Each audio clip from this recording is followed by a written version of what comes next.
क्यों समझे, क्यों जाने, इट्स वेरी इंपॉर्टेंट। आज के वेबिनार में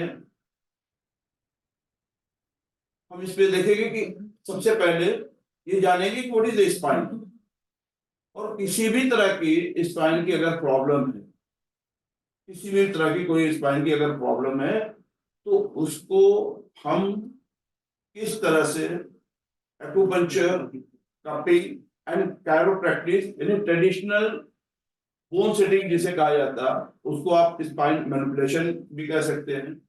एक ही चीज है लेकिन उसको हम डिफरेंट नाम से कहते भी हैं और जानते भी हैं। तो all of you ready guys? Yes, sir. First, welcome to Dr. Zubair to the lecture or your webinar. Introduce yourself. Good evening, everyone. Am I audible? Good evening. I'm audible. I got a response. So I'm Dr. Zubair Patel. I'm a manual physiotherapist, acupuncturist, and traditional chiropractor. There are a lot more other things also. For today's introduction, this is good enough. I am a faculty with RSN College with Sheikh Sir. Today, our topic of discussion is the spine. Like sir has been telling, spine का importance क्या है, सारी चीजें, सारे movements जो है कहीं ना कहीं spine से ही related है, सब spine से ही start होता है। तो चाहे आप acupuncture करें, cupping करें, physiotherapy करें, chiropractic करें, spine का बहुत importance होता है।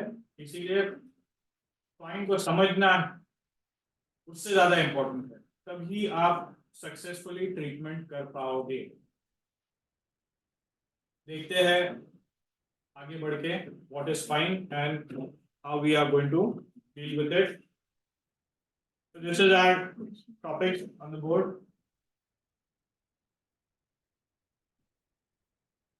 Spine or vertebral column.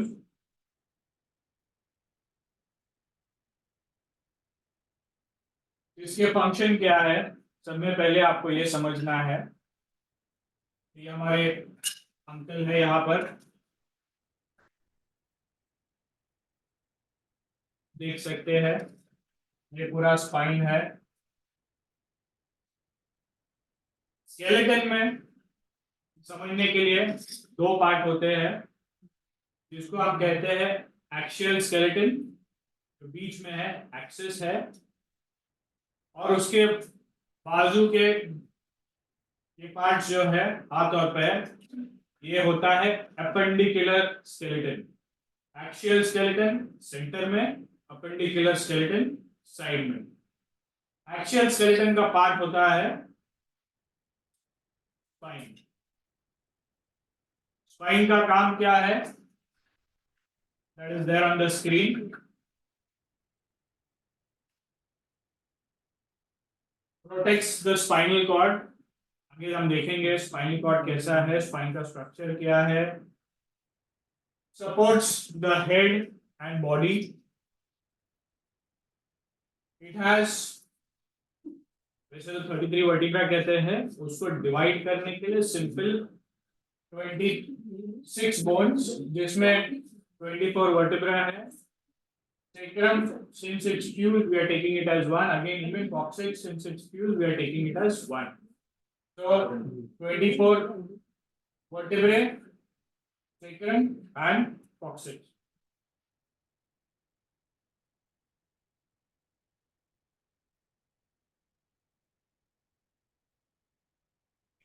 Yes, sir. हाँ, अभी करें। So this is how a spine looks like. ऊपर के 7 वर्टिब्रा जो है उसको हम कहते हैं cervical vertebrae. C1 to C7, फिर होता है thoracic, that is T1 to T12, lumbar है 5 L1 to L5, सेक्रम जैसे आप देख सकते हैं अफ्यूज्ड है और नीचे होता है टेलबोन जिसको हम कॉक्सिक्स कहते हैं। इसके कर्व्स है जैसे आप देख सकते हैं सर्वाइकल का कर्व आगे की तरफ है, आगे के साइड के कर्व को हम लॉर्डोसिस कहते हैं, थोरैसिक पीछे की तरफ कर्व होता है जिसको हम काइफोसिस कहते हैं। ये हमारे अंकल यहाँ पर है देखने के लिए। This area is your forward curve, lordotic curve. This over here is your backward curve, kyphotic curve. दोबारा लंबर में लॉर्डोटिक कर्व आता है आगे की तरफ और फिर ये पीछे घूम जाता है जो है आपका कॉक्सिक्स, सेक्रम एंड कॉक्सिक्स। ये हो गया आपका स्पाइन। दिखने में कैसा है, उसका शेप क्या है, यहाँ पर लिखा है अगेन नेक जिसको हम सर्वाइकल कहते हैं, उसमें there are 7 cervical vertebra, upper back में 12 thoracic vertebra, each articulates with one or more pair of ribs। आप देख सकते हैं यहाँ पर thoracic vertebra है, यहाँ से स्टार्ट होता है और ये जो लास्ट रिब के साथ जुड़ा हुआ है, this is how we identify a thoracic vertebra। Rib से जुड़ा होता है normally, so it articulates with one or more rib। Articulate मतलब जुड़ता है, जॉइंट फॉर्म करता है। ये सारे आप देख सकते हो ये रिब के साथ जॉइंट फॉर्म किए हैं वर्टिब्रा है। So thoracic vertebra typical, again the property is that it joins with, articulates with one or more ribs। Last नीचे आते हैं 5 lumbar vertebra L1 to L5। यानी कि ये रिब के साथ 12th खत्म हो गया thoracic, उसके बाद L1 2 3 4 5, फिर नीचे आता है सेक्रम का एरिया जो कि फ्यूज्ड है वर्टिब्रे, एंड लास्ट ये है आपका टेल बोन जो कि एनिमल्स में प्रॉपर टेल होता है, हम ह्यूमंस में एज अ एवोल्यूशनरी प्रोसेस ये टेल के जो बड़े बड़े बोन्स है छोटे होके फ्यूज हो गए। Okay,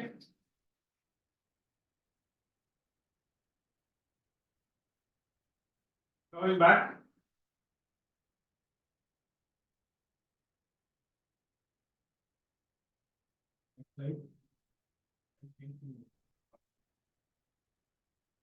sacrum and coccyx, fifth lumbar vertebra articulates with the sacrum, sacrum articulates with the coccyx।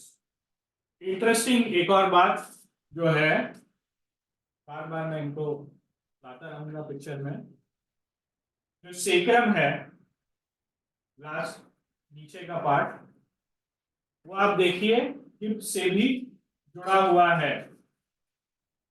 तो ये सेक्रम है, हिप का एक साइड ये इनॉमिनेट बोन कहते हैं क्योंकि 3 बोन्स का फ्यूजन है, इलियम, इशियम एंड प्यूबिस। ये नीचे का पार्ट है ये bone, this is the pubis area.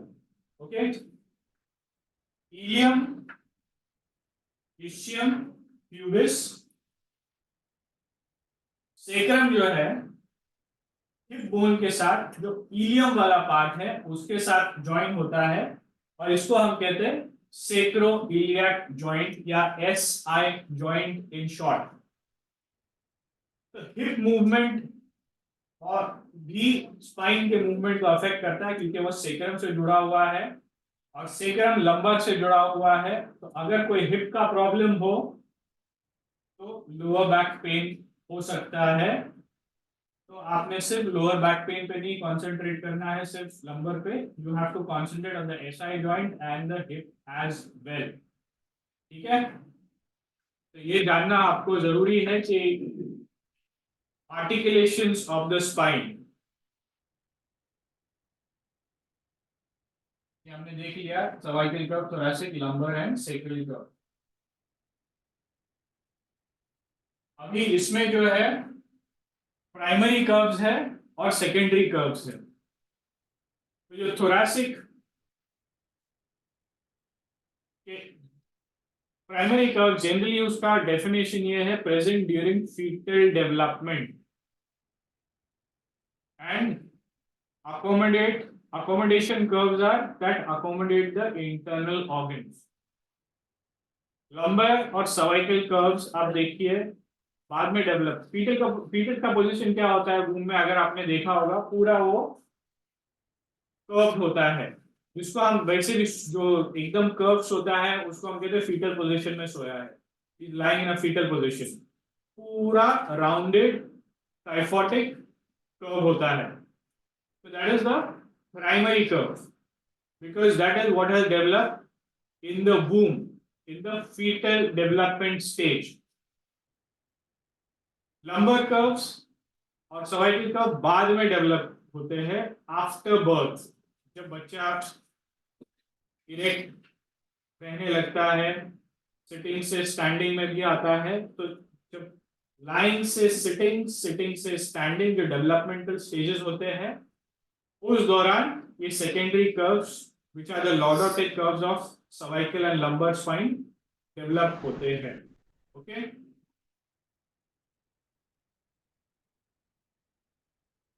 ये आप देख सकते हो टाइफोसिस, लॉर्डोसिस एंड ये अबनॉर्मल कर्व्स दिख रहे हैं यहाँ पर आपको।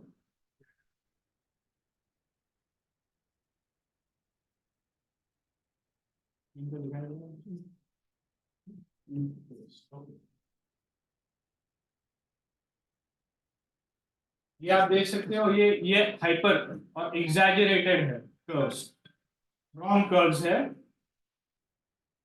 टाइफोटिक कर्व यहाँ आप देख सकते हो, ओवर एग्जैजरेटेड टाइफोटिक कर्व जिसको हम हंच बैक कहते हैं पूरा, या नॉर्मल भाषा में आप कुबड़ कहते हैं। This is kyphotic curve. ये हाइपर लॉर्डोटिक है। लॉर्डोसिस भी ज्यादा होना नहीं चाहिए, जब वो एक्स्ट्रा हो जाता है तो हाइपर लॉर्डोटिक होता है। तीसरा है these are abnormal curves, hyper kyphotic, hyper lordotic and scoliotic. Scoliotic meaning S, scoliosis कहते ही है एस से ही स्टार्ट होता है, उसको समझ लीजिए एस वाला जो स्पाइन का कर्व है that is scoliotic curve, scoliosis कहते हैं। तो स्कोलियोटिक स्पाइन में एक साइड आप देखेंगे इलॉन्गेटेड रहता है, दूसरा साइड शॉर्ट रहता है। सेम चीज थोड़ा नीचे आएंगे आप तो जो लॉन्ग वाला साइड है नीचे आके वो शॉर्ट वाला साइड हो जाता है, और जो शॉर्ट वाला है वो लॉन्ग हो जाता है। Proper S can be seen. ये अच्छा मॉडल है, ये अच्छा पिक्चर है, इसीलिए आप देख पा रहे हो अच्छे से।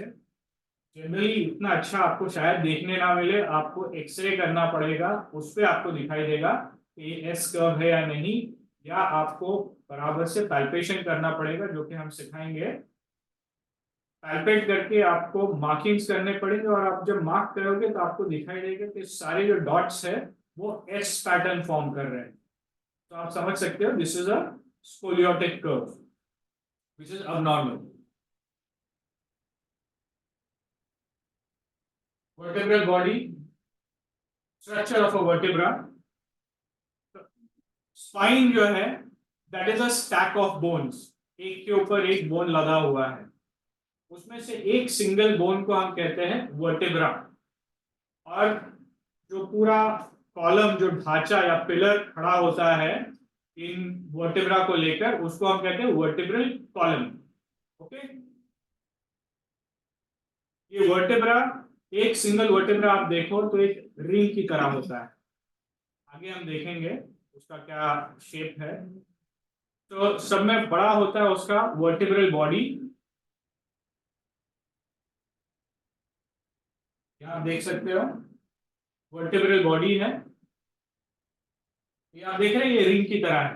आपको से उल्टा रिंग है, समझ लीजिए ये स्टोन है रिंग का। आप रिंग उल्टी पहनी है, ये हाथ ऊपर का नीचे रखा हुआ है, तो ये स्टोन है और ये उसका बाकी का राउंड पार्ट है। उस राउंड पार्ट में से प्रोजेक्शंस निकल रहे हैं या बोन्स बाहर ऐसे पॉइंट आउट कर रहे हैं। The parts of a typical vertebra, this is the inferior view, आप नीचे से देख रहे हो उसको। वर्टेब्रल बॉडी, वर्टेब्रल बॉडी से जो जुड़ा हुआ ये छोटा सा पार्ट है, इसको पेडिकल कहते हैं। ये जो आप देख रहे हो ये round part, these are called articular facets। ये छोटा सा आर्टिकुलर फैसेट मतलब जो पार्ट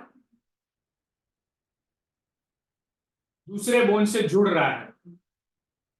तो जो जुड़ने वाला पार्ट है या जो जॉइंट वाला पार्ट है उसको हम कहते हैं आर्टिकुलर फैसेट। ओके, उसके साथ फिर आप आ जाते हैं ये साइड में जो प्रोजेक्शंस है, these are called transverse processes. और सेंटर में जो प्रोजेक्शन है, this is called the spinous process. जो आप फील करते हो जनरली सेंटर में स्पाइन, जब बैक पे आप हाथ लगाते हो या उंगली फैराते हो तो जो बोन्स आपको प्रोजेक्शंस फील होते हैं वो होते हैं ये स्पाइनस प्रोसेस के बोन्स। ये आगे होता है, ये पीछे होता है। The vertebra is, imagine the vertebra, the ring is placed one over the other with the stone part inside, anteriorly, forward, and the pointed ring part is at the back. This spinous process projection is at the back. What you feel on the spine when you touch it, when you palpate it, is the spinous process.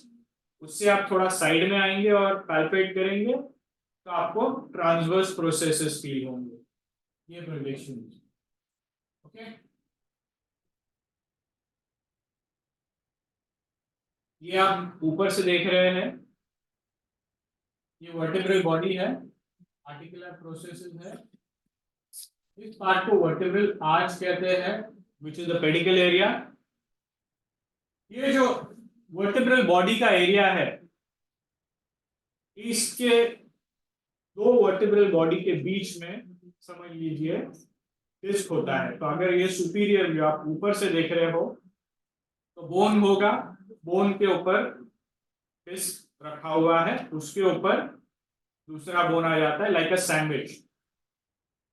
Sandwich मतलब ऊपर bone नीचे bone, बीच में जो vegetables भरते हैं, जो आलू भरते हैं, वो है आपका डिस्क का part. Okay, so it's like a sandwich, two bones ऊपर नीचे, and in the centre you have the disc. ये डिस्क का काम होता है उसको थोड़ा सा स्प्रिंग एक्शन देना, शॉक एब्जॉर्प्शन करना, not many other things we will discuss further.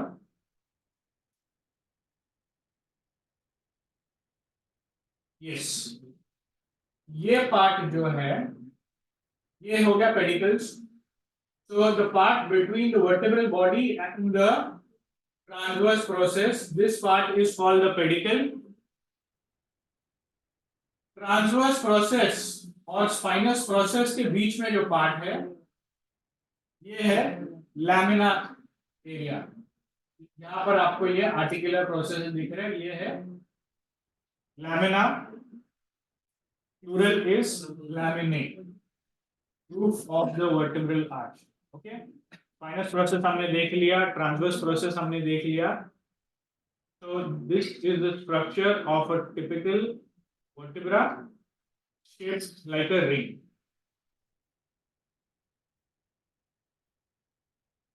Going further, articular process, superior articular process, inferior articular sir process. Fossa क्या होता है सर? कोशा, हाँ, फोशा फोशा। मैं प्रोसेस एंड फोशा में डिफरेंट क्या है सर? सॉरी, जो फोशा है ना, फोशा फोशा एंड प्रोसेस में डिफरेंट क्या है सर? प्रोसेस ही है, कोशा यहाँ पर कुछ लिखा ही नहीं है। ओके। अगर आप हिंदी में पूछ रहे हो कोशा, तो वो मुझे नहीं पता, मैं आपको इंग्लिश नहीं बता नहीं सकता हूँ। नहीं। हाँ। यहाँ पर देख, जो आपको स्क्रीन पे दिखाई दे रहा है वही है, प्रोसेस है। ओके है नहीं। आर्टिकुलर प्रोसेसेस है, process is singular, process is plural. Foramen आप कह रहे हो, जो नीचे वर्टिब्रल फोरामेन है, ये मैं आपको बता रहा था, जो सेंटर का पार्ट है, रिंग है भाई, रिंग उंगली में पहनी जाती है। तो जो उंगली है, जो खाली एरिया होता है रिंग का, जहां आप उंगली डालते हो, उसको कहते हैं वर्टिब्रल फोरामेन। फोरामेन मतलब ओपनिंग।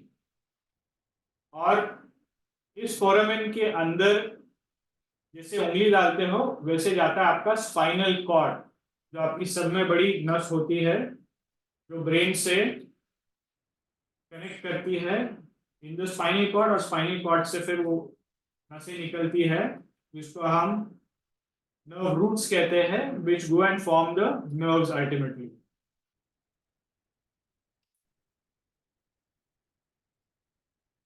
ये हमारा स्पाइन का मॉडल है, आप देख सकते हो। तो ये एक के ऊपर एक लदे हुए वर्टिब्रा है, और ये येलो पार्ट जो दिख रहा है आपको, ये नर्व रूट्स निकल रहे हैं। इसके सेंटर में ये जो रिंग का पार्ट है, तो रिंग के सेंटर में जो उंगली जानी है, ये उंगली का पार्ट जो है, this finger like thing is the spinal cord which is inside. और उसके स्पाइनल कॉर्ड के साइड से नर्व रूट्स आते हैं, जो जाके अल्टीमेटली नर्व्स फॉर्म करती है। सो नर्व रूट्स ऐसे निकलते हैं स्पाइनल कॉर्ड से, which go and merge together to form a nerve. That nerve goes further and gives branches. जैसे एक रिवर होता है, छोटी छोटी रिवर्स ज्वाइन होती है, बड़ी रिवर बनती है, फिर रिवर की ट्रिब्यूटरीज भी जाती है। उसी तरह से नर्व्स भी होते हैं। स्पाइनल कॉर्ड है, स्पाइनल कॉर्ड से नर्व रूट्स निकलते हैं, नर्व रूट से नर्व रूट्स जुड़ के नर्व बनाता है, और फिर नर्व जाके और छोटे छोटे नर्व्स आगे जाते हैं, उसके ब्रांचेस।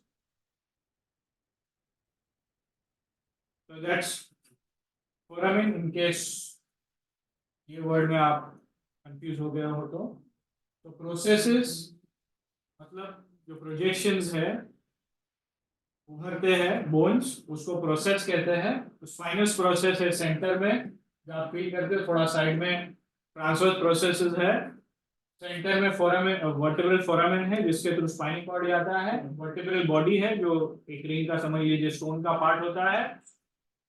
और ये एरिया जो है वर्टिब्रल बॉडी से, जो वर्टिब्रल बॉडी और ट्रांसवर्स प्रोसेस के बीच का area, that is called pedicle.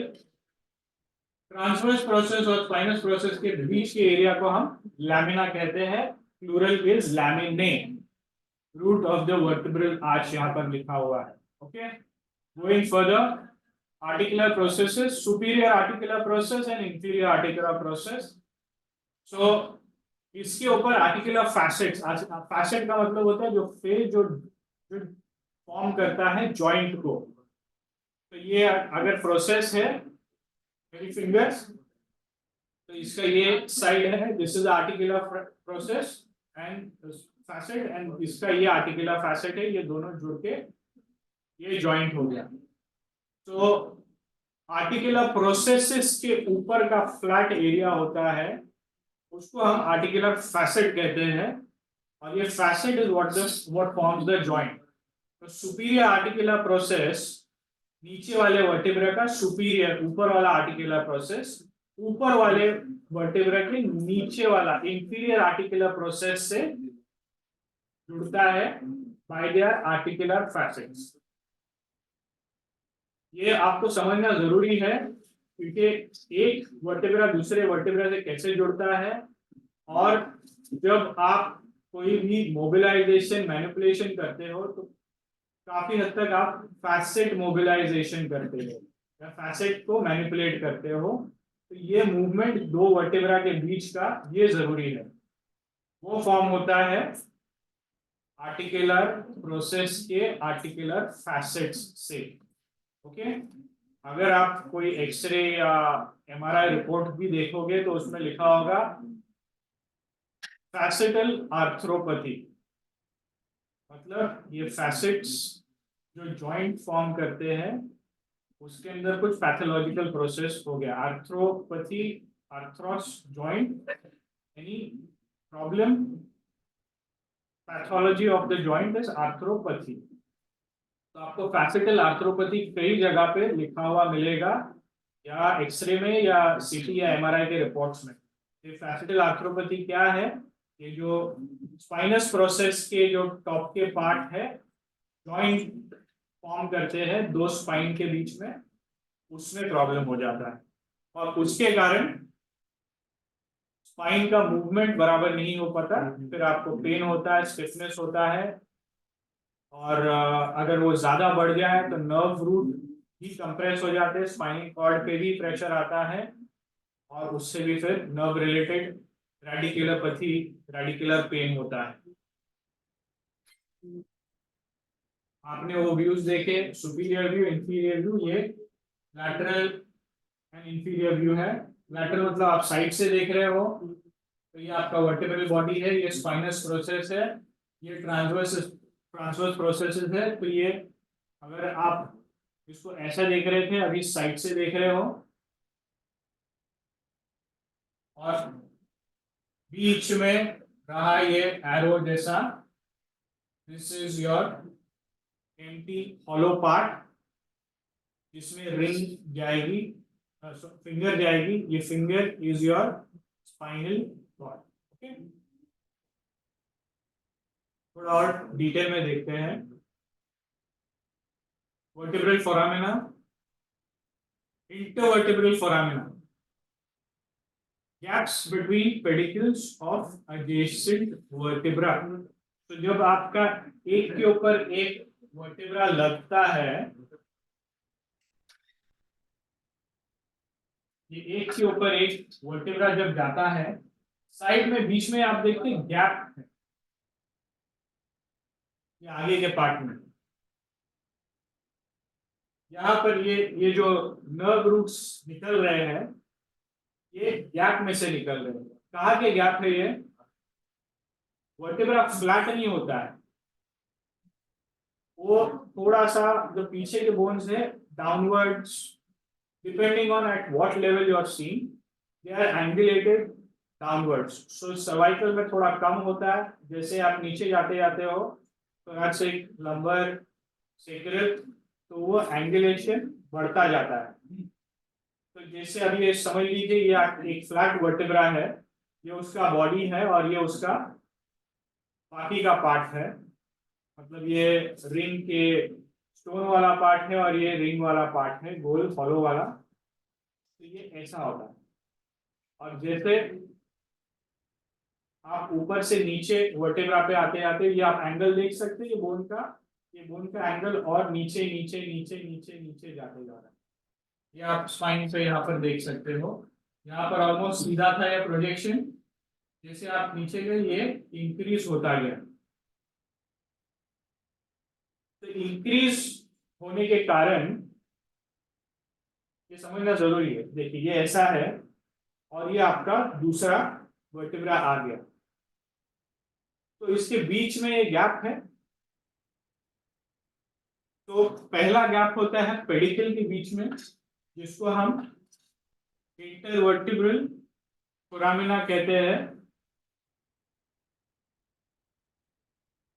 थोड़ा सा टेक्निकल आपको समझना जरूरी है, लेकिन ये देखिए, ये एंगल इसका नीचे की तरफ है, वर्टिब्रल बॉडी है ये स्पाइन प्रोसेस, ये पूरा ऐसा नीचे की तरफ एंगुलेटेड है, तो ये एरिया जो है ये पेडिकल का एरिया, यहाँ पर गैप है देखिए, ये गैप में से नर्व रूट्स निकलते हैं।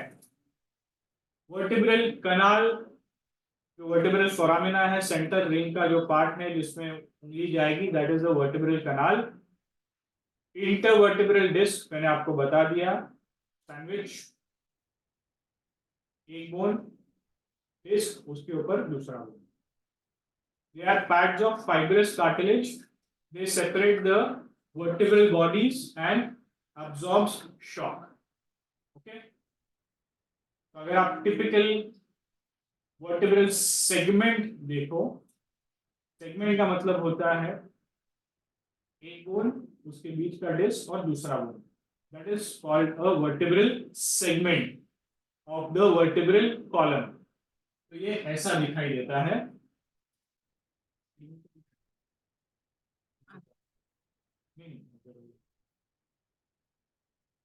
रेड वाला मार्क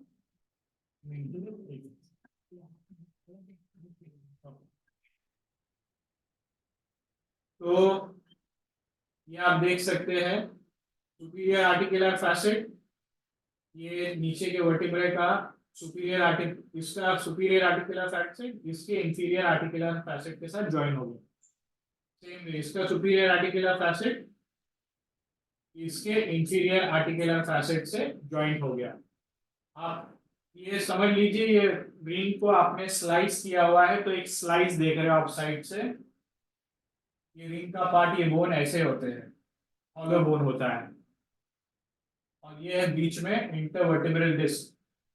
डिस्क के भी दो पार्ट होते हैं, आप देख सकते हो यहाँ पर, इसीलिए ऐसा क्लियर ऐसा दिखाया है। ये जो बाहर का पार्ट है इसको कहते हैं एन्युलस फाइब्रोसिस। ये फाइबर का, क्रिस क्रॉस फाइबर्स का बना हुआ होता है, और उसके सेंटर में एक जेल जैसा कुछ होता है जिसको हम कहते हैं न्यूक्लियस पल्पोसिस। तो दबना, जब प्रेशर आता है तो वो दबता है और रिलीज होता है। इट्स अ डायनामिक फ्लूइड जो थोड़ा सा यहाँ पर एब्जॉर्ब, वर्टिब्रल एंड प्लेट्स होते हैं उसमें थोड़ा एब्जॉर्ब होता है, जब उसके ऊपर प्रेशर आता है, और जब छूट जाता है तो वापस अंदर आ जाता है। तो that is the nucleus pulposus, और उसके बाहर के fibres annulus fibrosus. That is how a disc looks like. तो ये सारे आपने देख लिए।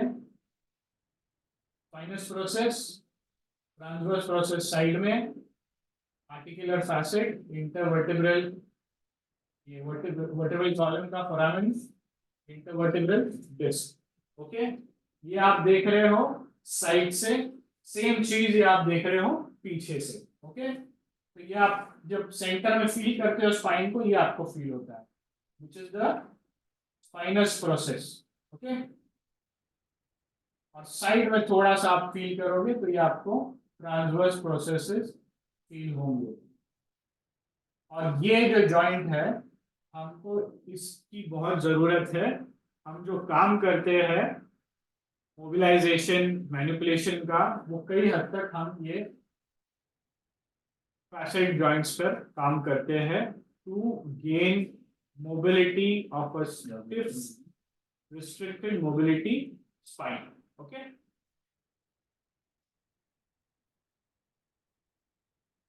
ये हमने देख लिया है। Vertebra, vertebral regions, vertebra numbered by region from top to bottom, cervical.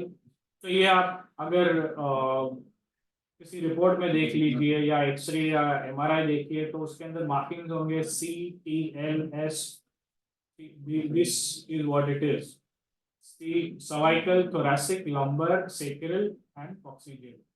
Thoracic कई बार उसको डॉर्सल भी कहते हैं, तो आपको डी लिखा हुआ मिलेगा। अगर डी लिखा हुआ मिला तो कंफ्यूज मत होइए, डी इज बेसिकली थोरैसिक, जिसको डॉर्सल भी कहते हैं, तो डॉर्सल का डी लिखा हुआ है, it means thoracic only. Okay, this is how typical cervical vertebra looks like. Small body supports only the head, large vertebral foramen. तो जो स्पाइनल कॉर्ड है जब ब्रेन से निकलता है तो थिक होता है, और जैसे वो नीचे आते जाता है वो पतला होते जाता है, और एंड में वो कॉर्ड के बाद घोड़े की पूंछ जैसे होती है, ठीक पूंछ होती है, फिर सिर्फ बाल रह जाते हैं, वो बाल होते हैं नर्व रूट्स। तो आफ्टर द इमेजिन वो पूंछ खत्म हो जाती है, उसके बाद का जो बाल वाला पार्ट है उसको कहते हैं cauda equina. Cauda excuse me sir. कोई कुछ कह रहा है? Yes sir. हाँ बोलिए। सर जो कॉक्सिक्स बोन है उसे टेल बोन भी कहते हैं ना सर? बिल्कुल, टेलबोन भी कहते हैं। हम वहां तक आएंगे, और अभी ऊपर मंकी स्टार्ट किया, नीचे आएंगे धीरे धीरे। मंकी बोन भी कहते हैं ना उसे? ये लास्ट का जो बोन कॉक्सिक्स होता है वो एक्चुअली तीन टेल बोन जो है, जो जनरली टेल होता है एनिमल्स में, वो हम में नहीं है। एज ए एवोल्यूशनरी प्रोसेस वो बोन्स छोटे हो गए और फ्यूज हो गए। तो वो तीन बोन होते हैं कॉक्सिक्स के, जो कि फ्यूज ओके हो चुके हैं। ठीक है, तो टेल ओके बोन, सर। हाँ उसको टेल बोन कहते हैं। वो होता है आपका नीचे का last part coccyx, tail. Okay tail bone because it was part of the tail. Now there is no tail, only the bones remain. Okay, okay sir, thank you. तो ये हम सर्वाइकल की बात कर रहे थे। लार्ज वर्टिब्रल फोरामेन के spinal cord में बता रहा था, ऊपर थिक होता है, जैसे वो नीचे आते आता है वो नैरो डाउन या पतला होते जाता है कोन की तरह। ओके, मतलब the upper end of the cone is broad and then it comes down and narrows down। तो लास्ट का जो पार्ट होता है कोनस मेडुलारिस कहते हैं, और उसके बाद जो पार्ट होता है जो मैं आपको बता रहा था घोड़े की पूंछ, that is cauda equina, coming from the horse. Equina is the horse, तो कॉर्डा इक्वाइना घोड़े की पूंछ समझ लीजिए। ओके, तो concave superior surface slopes posterior to anterior। ओके, तो समझने के लिए ये समझ लीजिए कि वो ऊपर ऐसा दिख रहा है, तो एंटीरियर टू पोस्टीरियर स्लोप हो रहा है। ये उसका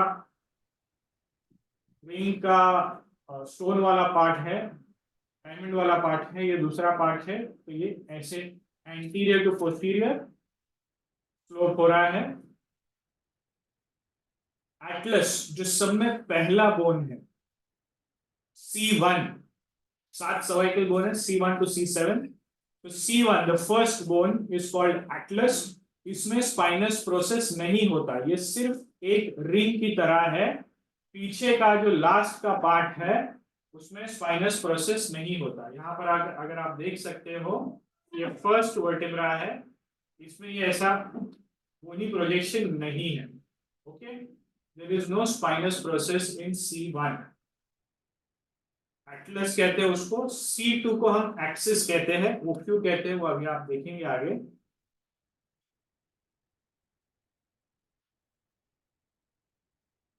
तो यहाँ पे देख सकते हैं C7। C1 का जनरली स्पाइनस प्रोसेस नहीं होता। Cervical transverse processes are fused for costal processes which encircle transverse foramina। तो सर्वाइकल जो है आपके बाकी सब वर्टेब्रा से थोड़ा अलग है, क्योंकि आप यहाँ देखिए लाल कुछ दिखाई दे रहा है, ये है आर्टरी। अगर आप ऊपर से देखें तो यहाँ पर ये ट्रांसवर्स प्रोसेसेस में एक गड्ढा होता है दोनों साइड, और उस गड्ढे से जाती है वर्टिब्रोबेसिलर आर्टरी जो ब्रेन को जाती है ऊपर की तरफ। तो ये एक स्पेशल फीचर है सिर्फ सर्वाइकल वर्टिब्रा का, जिसके ट्रांसवर्स प्रोसेस के एरिया में ट्रांसवर्स फोरामिना होता है, जिसके थ्रू जाते हैं आर्टरीज और when, blood vessels. Special feature ये ध्यान में रखिएगा, अगर सर्वाइकल मूवमेंट ज्यादा हो गया या सर्वाइकल बोन ज्यादा शिफ्ट हो गए तो ना के नर्व्स बल्कि ब्लड वेसल्स भी अफेक्ट हो सकते हैं। ओके,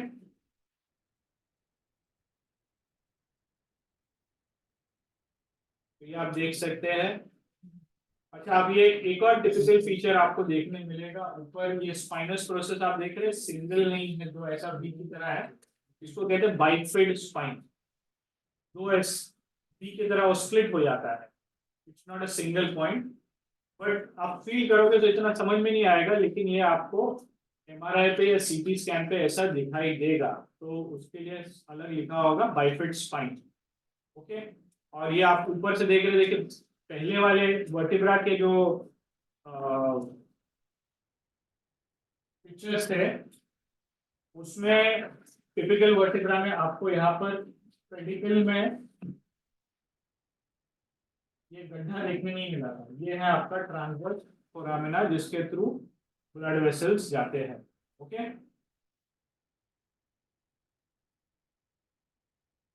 C2 को हम एक्सिस कहते हैं, क्यों वो मैं आपको बताने वाला था। जो सेकेंड वर्टिब्रा होता है, रिंग तो होता ही है, लेकिन उसके ऊपर एक ऐसे ऊपर की तरफ बोन निकलता है जिसको ओडोंटाइड प्रोसेस या डेंस ऑफ एक्सिस कहते हैं, और ये ऊपर वाली जो रिंग है C1 एटलस वाली, उसके ओपनिंग के अंदर जाके बैठता है, तो ये ऐसे जाता है और ये आपका साइडवेज मूवमेंट करने में मदद करता है। तो जो सिर आपका हेड स्कल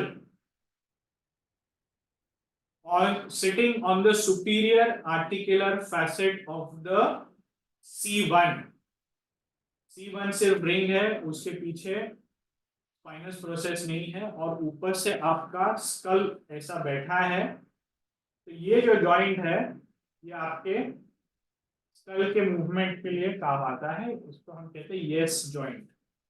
और C2, ये C1 है, C2 की रिंग, C2 का सॉरी C2 का ओडोंटोइड प्रोसेस या डेंस ऑफ एक्सिस अंदर बैठता है, जिससे ये साइडवेज मूव हो सकता है, इसको कहते हैं no joint.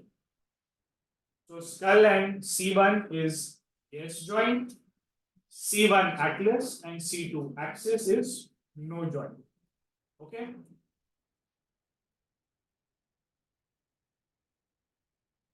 Going further, thoracic vertebrae have heart-shaped bodies. इसके बॉडी को आप देखो अगर thoracic के, तो ये देखिए ये हार्ट शेप बॉडी है।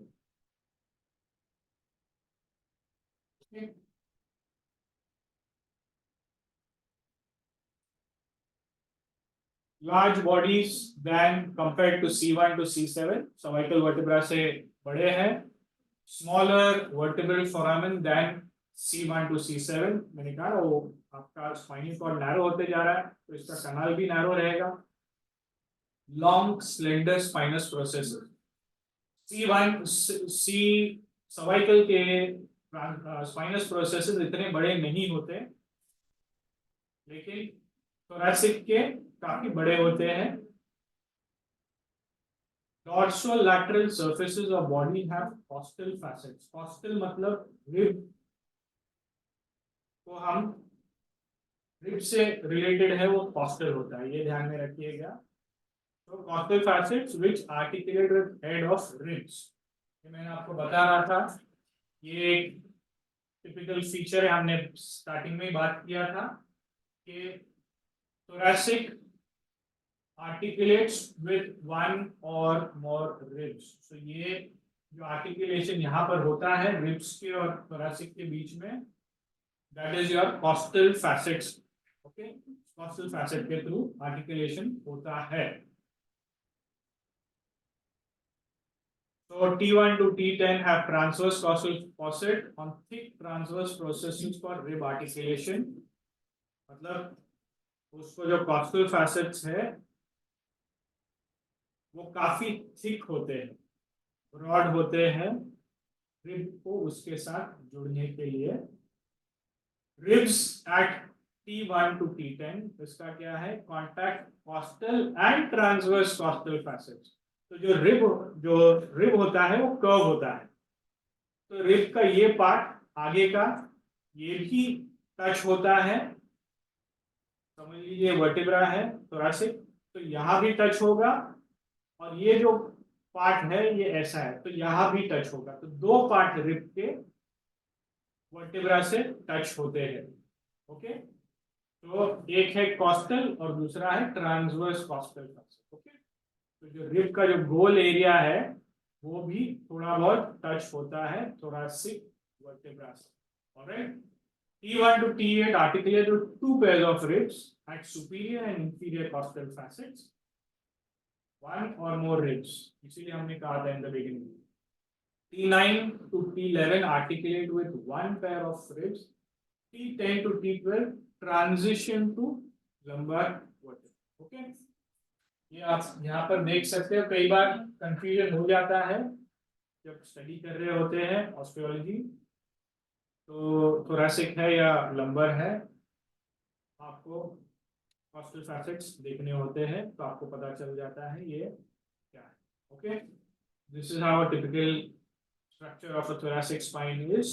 Kyphotic meaning curve backwards, and this is how a typical thoracic spine vertebra looks like.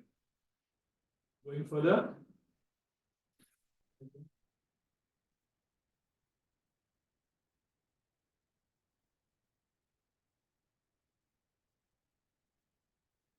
number L1 to L5 largest vertebra. Lower back के जो वर्टिब्रा होते हैं सब में बड़े होते हैं, ध्यान में रखिएगा. ओवल शेप्ड बॉडीज, इसके हार्ट शेप थे ट्रांसवर्स के, इसके ओवल शेप देखिए, वर्टिब्रल बॉडी ओवल शेप, वो हार्ट शेप थे. तो ऐसे. ओके,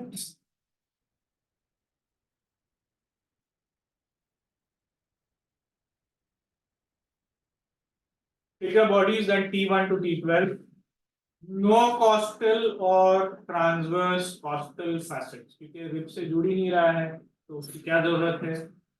ट्राइंगुलर वर्टिब्रल फोरामेन, इसका जो सेंटर रिंग का जो हॉलो पार्ट होता है वो ट्राइंगल शेप होता है. नीचे लंबर 1-2 एट द मोस्ट, वहां पर स्पाइनल कॉर्ड खत्म हो जाता है, सिर्फ कॉर्डा इक्वाइना घोड़े की पूंछ रह जाती है. ओके, सेंटर में triangular vertebral foramen. Superior articular processes face up and in. Okay, inferior articular facets face down and out. Okay, तो ये articular facet ऐसे होते हैं, ऊपर के superior face up and in, और उसी का inferior face down and out. Okay,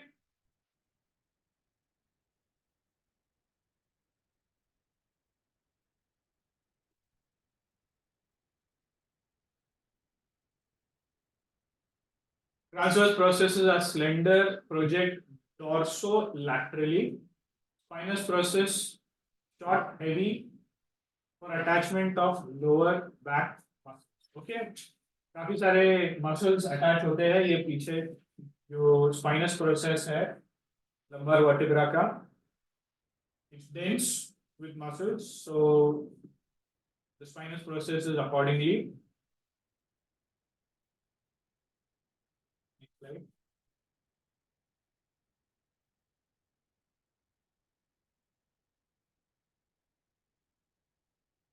This is just showing the regional difference in vertebral structures and functions. हमने बात कर लिया है वो, जिसके tabulated manner में डाला हुआ है. नीचे आते हैं सेक्रम, फिर उसके बाद हम कॉक्सिक्स पे आएंगे. Sacrum is curved more in males than in females. protects reproductive, urinary and digestive organs. पीछे से protection होता है इन organs को. Attaches with the axial skeleton to pelvic girdle of appendicular skeleton. मैंने बताया आपको SI joint, sacroiliac joint. Sacrum has broad muscles that move the thigh. Sacrum से जुड़े हुए जो muscles है, buttocks है, काफी बड़े muscles होते हैं, glutes जिसको हम कहते हैं. So that is attached to the spine. Adult sacrum consists of 5 fused sacral vertebra, fused between puberty and age 25 to 30. Okay. ये बंद हो गया. बंद हो गया.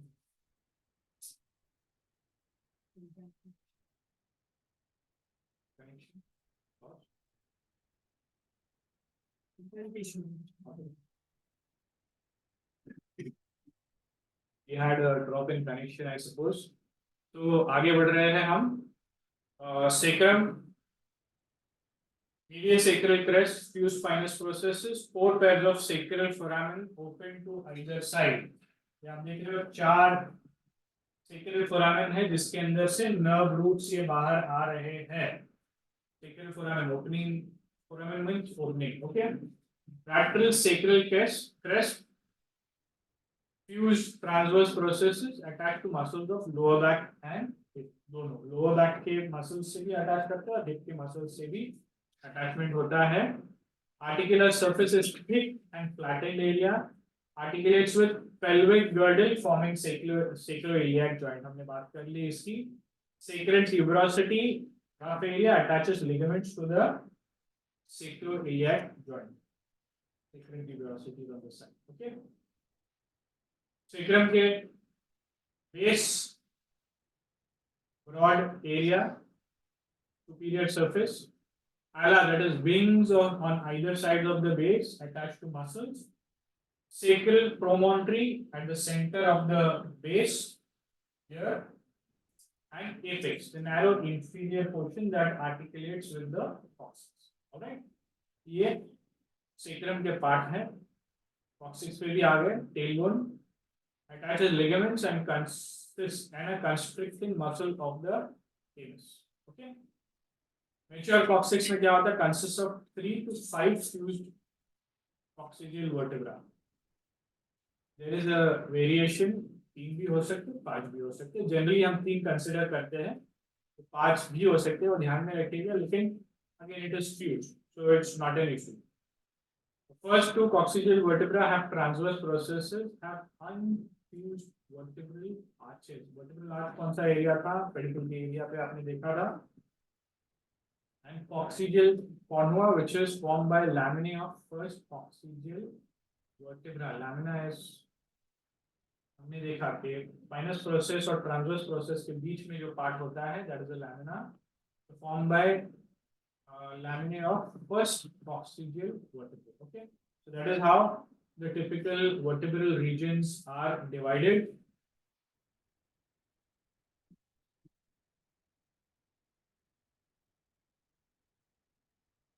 ये आप देख सकते हो दोनों के structure. Articular processes, sacral promontory, base of the sacrum, ala the wing area, transverse lines, sacral foramina जिसके through nerves बाहर आते हैं. Okay, this is the sacral curve and then we have the coccyx at the end. और ये आपके transverse processes है जिसके हम लैमिने की बात कर रहे थे. thoracic cage में आ जाते हैं हम. axial skeleton पे अभी चल रहे हैं. Supports the thoracic cavity, consists of thoracic vertebra at the back. Okay, ribs and center chest bone called sternum. The rib cage is formed by the ribs and the sternum. Okay, this is how typically it looks like. ये area है, इसको हम manubrium sterni कहते हैं. Sternum है, और ये last part जो नीचे का होता है बोन, इसको स्टर्नम जिफॉइड प्रोसेस कहते हैं। ओके, एंड ये आप देख रहे हो इसमें और इसमें कलर डिफरेंस है, because these are cartilages, right, costal cartilages. आप ये देख सकते हो कि कॉस्टल कार्टिलेजेस है। तो ये बोन्स डायरेक्टली स्टर्नम से ज्वाइन नहीं होते, ये कार्टिलेज के थ्रू ज्वाइन होते हैं। ओके, और नीचे का पार्ट 12 रिब्स में 12 के 12 ऐसे नहीं होते, नीचे के पार्ट जो है 8th to 10th रिब्स, वो आप देख सकते हो कैसे। ऊपर के first to 8 ribs are joining directly to the sternum. These ribs over here 8 to 10 ये फ्यूज होके यहाँ ज्वाइन होते हैं, डायरेक्टली ज्वाइन नहीं होते। ये 1 2 3 4 ये आके यहाँ पर ऐसे ज्वाइन हो रहे हैं, डायरेक्टली सिंगल सिंगल नहीं हो रहा। ओके, और जो लास्ट, इनको हम फॉल्स रिब्स भी कहते हैं। लास्ट के जो खास करके 2 रिब होते हैं 11 12, that is called floating ribs, क्योंकि वो they actually don't join anywhere, it is just there. ये देख सकते हैं यहाँ पर नीचे लास्ट के जो 2 है वो ज्वाइन नहीं हो रहे कहीं पर भी, these are the floating ribs. Okay, functions of the thoracic cage: protects organs of the thoracic cavity, that is heart, lungs and thymus, attaches muscles for respiration, और पीछे के vertebral column के muscles, pectoral girdles, so ये आपके shoulders है, these are called pectoral girdles, and pelvic girdles जो है वो है नीचे के girdles. Alright, ribs are mobile, they can absorb shock. Functions of the rib movement, breathing के लिए काफी काम आता है, affects width and depth of thoracic cage, changes its volume. कई बार जो है rib movement ना होने के कारण लोग पूरी तरह से अच्छे से सांस नहीं ले पाते, तो उसको हम कहते हैं रिस्ट्रिक्टिव डिसऑर्डर्स, जिसके अंदर रिब केज का काम आता है। रिब केज जब मूव नहीं कर पाता, एक्सपैंड नहीं हो पाता, तो लंग्स के लिए एक्सपेंशन की जगह भी नहीं रहती है। आप ये देख सकते हैं यहाँ पर पंप हैंडल और बकेट हैंडल मूवमेंट कहते हैं, जब इनहेलेशन एक्सहेलेशन होता है। बकेट हैंडल मतलब जब आप बकेट उठाते हो, बकेट का हैंडल ऊपर की तरफ उठता है, वो खींचता है सेंटर में और थोड़ा सा नैरो हो जाता है, डोम शेप, एंड देन जिससे पंप हो। देखिए आप ये पिक्चर में आप देख सकते हो कैसा है बकेट हैंडल मूवमेंट। सो रिब्स कॉल्ड कॉस्टल, यहाँ भी आ गया, वो रिब्स से बात, रिब्स के रिलेशन में है। So 12 pairs of long curved flat bones extending from thoracic vertebrae, ribs are divided into two ribs, true and false ribs. False ribs हमने देख लिया, जो हमने देखा उसी का ये एक्सप्लेनेशन है आगे। रिब्स का है, उसके पार्ट जो है head, which is at the vertebral end of the rib, पीछे का जो पार्ट होता है that is the head, has superior and inferior articular surfaces, facets, short area between the head and the tubercle, that is the neck. पीछे का जो ये जो एरिया है नेक और ट्यूबरकल बीच में, इधर जो आपको दिखाई नहीं दे रहा इतना अच्छे से, आप एग्जामिन करोगे तो भी तो आपको पता चलेगा, that is the neck area of the rib. Then the tubercle, small dorsal elevation, has articular facet that contact the facets of its thoracic vertebrae. Okay, tubular body, ये शाफ्ट जो पूरा है, ये पूरा रिब का area, this is the body of the shaft. Okay, ये typical rib का आप पिक्चर देख सकते हो। अटैचमेंट टू कॉस्टल कार्टिलेज जो है, दिस इज आपका चेस्ट एरिया का अटैचमेंट। हेड, नेक, ट्यूबरकल, ये पीछे के है एरिया जो थोरैसिक रिब केज का एरिया है। स्टर्नम ये हमने बात कर लिया। मैन्यूब्रियम स्टर्नल बॉडी और नीचे जिफॉइड प्रोसेस।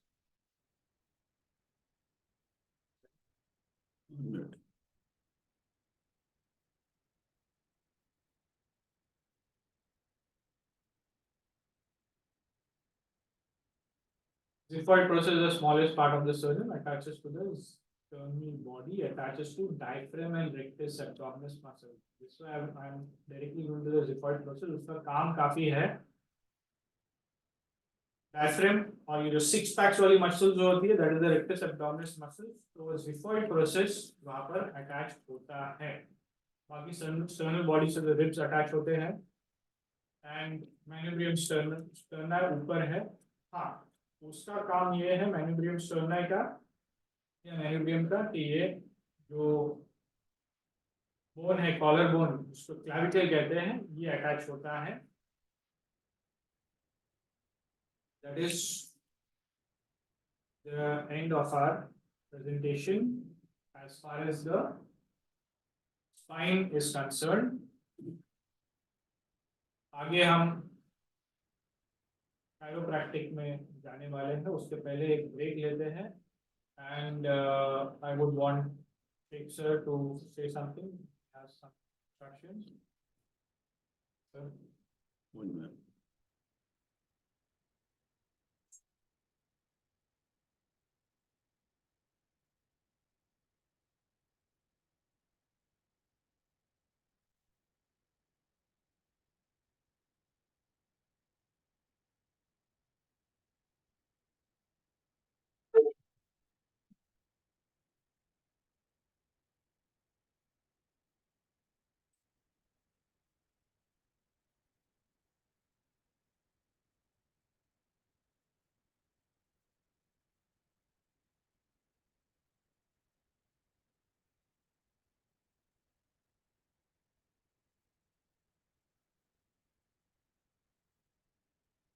या welcome back my dear friend.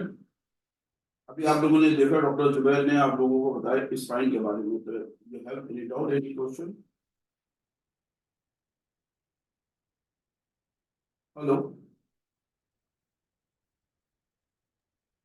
Yes sir. Yes, कुछ आप लोगों को पूछना है, कुछ डाउट से क्वेश्चन है उसके बारे में, फिर हम आगे बताएंगे आप लोगों को। Acupuncture, cupping and chiropractic spine manipulation यानी स्पाइनल प्रॉब्लम में कैसे काम करता है, वो लाइव डेमोन्स्ट्रेशन होगा।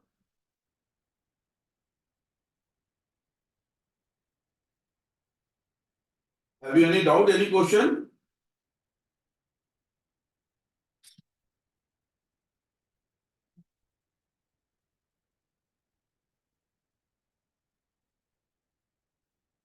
एनीवन?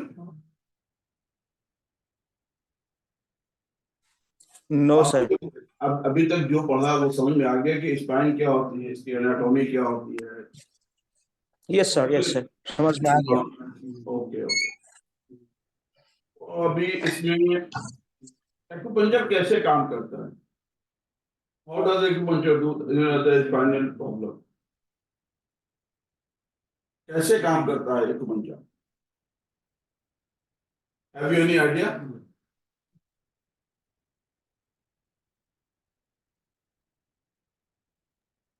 No sir. इसमें आपको यहाँ पर द ब्यूटी ऑफ एक्यूपंक्चर के बारे में सबसे पहले बताते हैं, फिर उसके बाद एक्यूपंक्चर के बारे में डिस्कशन करें।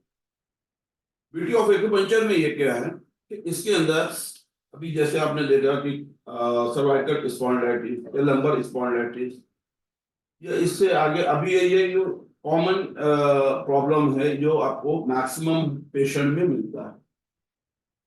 आर्टिस का मतलब होता है कि इन्फ्लामेशन। एक्यूपंक्चर में ये एक्यूपंक्चर के थ्रू ये इसको कैसे ट्रीट कर सकते हैं? तो बिफोर ट्रीटमेंट एक्यूपंक्चर के अंदर जो है वो डायग्नोसिस बहुत ही इंपॉर्टेंट पार्ट, जो कि शायद किसी पैथी में अभी तक मुझे नहीं मिला। तो एक्यूपंक्चर में हम जब पेशेंट को लेते हैं तो डायरेक्ट हम उसका ट्रीटमेंट नहीं स्टार्ट करते हैं, पहले हम उसका डायग्नोसिस करते हैं। डायग्नोसिस का मीन्स क्या है कि वो पेशेंट का नेचर ऑफ जॉब क्या है। उस नेचर ऑफ जॉब की वजह से उसको प्रॉब्लम आ रही है।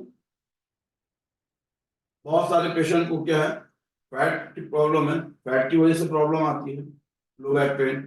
आप उसके अंदर अगर आप फैट लॉस, उनका वेट लॉस नहीं करते हैं, यानी उनका अब्डोमिनल में जो फैट होता है, अगर उसको आप लेस लॉस नहीं करते और आप सिर्फ लो बैक पे ट्रीटमेंट दे रहे हैं, तो वो आपका क्या है, लॉन्ग लास्टिंग ट्रीटमेंट नहीं होता, वापस कुछ दिनों के बाद वापस आ जाता है। तो यहाँ पे द ब्यूटी ऑफ एक्यूपंक्चर में सिर्फ आप पेशेंट को ट्रीट नहीं करते, but you have to educate also. आप पेशेंट को एजुकेट भी करते हैं कि ये जो प्रॉब्लम है वो आपके नेचर ऑफ जॉब, यानी ये जो पॉस्चरल है, पॉस्चरल मेडिसिन इसको कहा जाता है। नेचर ऑफ जॉब का मतलब कि दिस इज ऑफ पॉस्चर। तो पॉस्चर की वजह से, पॉस्चर की वजह से क्या प्रॉब्लम आती है, तो सबसे पहले हम पेशेंट के पॉस्चर को बताते हैं कि आप अगर जो भी ऑफिशियल जॉब करते हैं तो आपका पॉस्चर कैसा होगा। तो पॉस्चर करेक्शन के लिए spine manipulation is one of the best. लेकिन अगर वहां पे आप कहीं पे स्पाइन मैनिपुलेशन कर रहे हैं और स्पाइन मसल वहां की स्टिफ है, तो क्या करेंगे, क्या बताइए। मसल अगर स्टिफ है तो क्या करेंगे, उसको मैनिपुलेशन स्टार्ट कर देंगे।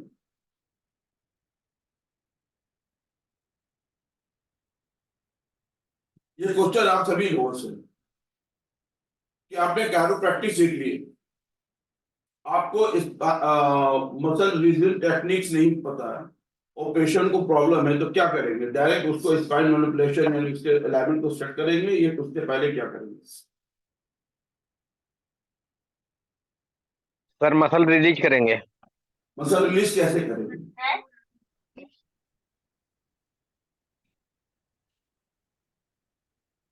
दिस इज राइट आंसर कि मसल को रिलीज करेंगे, तो मसल को रिलीज कैसे करेंगे।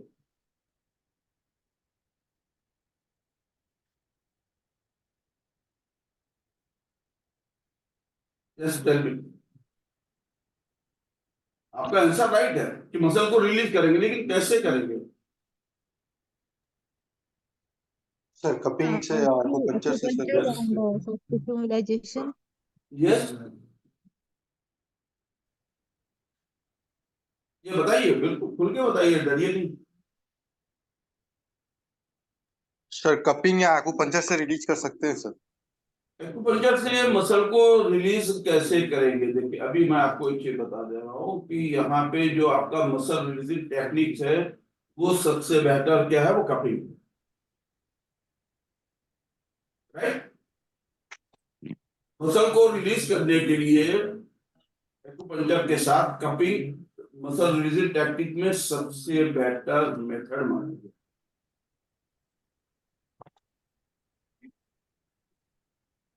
राइट। फिर हम आते हैं कि उसके ऊपर, जैसे ये देखा कि यहाँ पे डायग्नोस्टिक टूल है, एक तो है acupuncture based on the 5 element, everyone knows, आप सभी लोग जानते हैं। जी सर। ओके, उसके बाद जैसे अभी आपने देखा कैलफोसिस, लॉर्डोसिस, बहुत सारी चीजें देखा। वो जो स्पाइन का जो स्ट्रक्चर होता है, ये जो स्पाइन का स्ट्रक्चर होता है, कौन सी एनर्जी है जो उसको स्टेट रखती है।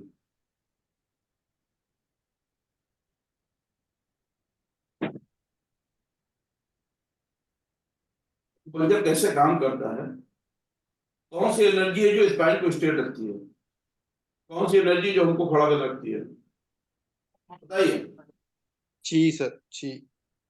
ची, ची से आप मूव कर सकते हैं, लेकिन आपकी बॉडी अगर कर्वेचर हो रहा है, अगर बॉडी के अंदर कर्वेचर हो रहा है, तो ये क्यों हो रहा है, कैन यू टेल मी। इंग इंग यांग डिसबैलेंस। यिन और यांग इम्बैलेंस हो रहा है। तो अगर बॉडी अगर इस तरह से झुक रही है, तो बॉडी के अंदर क्या चीजें इंक्रीज हो रही है,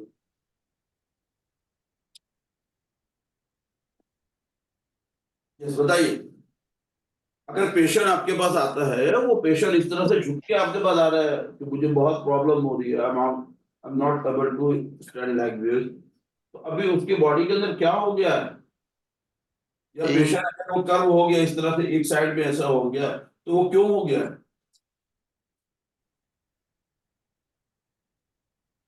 यिंग सर उसका ज्यादा हो जाता है इसकी वजह से सर। ऐसी कंडीशन में क्या करेंगे आप?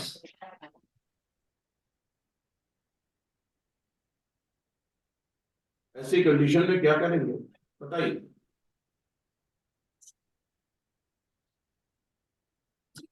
यूरिन ज्यादा होगे तो यूरिन को कम करेंगे, जी क्या सर। करेंगे? यिंग ज्यादा है उसको कम करेंगे, यांग को और इंक्रीज करेंगे सर। यांग टोनिफाई करें, this is the right answer, yang को टोनिफाई करें, क्योंकि यांग ही होता है हमारे बॉडी को अपलिफ्ट करने में। अगर हाथ है, फॉर एग्जांपल आपके पास आता है पेशेंट, अभी चूंकि स्पाइन की बात है, लेकिन आपके पास कोई पेशेंट आ रहा है, अब यहाँ पे मैं अपनी स्पाइन तो नहीं दिखला सकता, लेकिन अभी कोई पेशेंट आता है, बोलता है कि ये मेरा हाथ कितना घूमता है, आते वक्त हाँ प्लीज म्यूट योरसेल्फ। हाँ वही वाला रोड ना, ये भी ये जो किया। तो ये हाथ बोलता है कि हमारा यहीं तक उठता है, इसके बाद नहीं जा पाता। यहाँ पे आके ऑब्स्ट्रक्ट हो गए तो कौन सी फोर्स होगी? उसको यांग फोर्स होगी जो उसको अपलिफ्ट करेगा। तो अब यहाँ पे जो डायग्नोसिस है, ये डायग्नोस्टिक टूल है यिन और यांग थेरेपी। अभी यिन और यांग जो है वो किस तरह आप डायग्नोस करते हैं,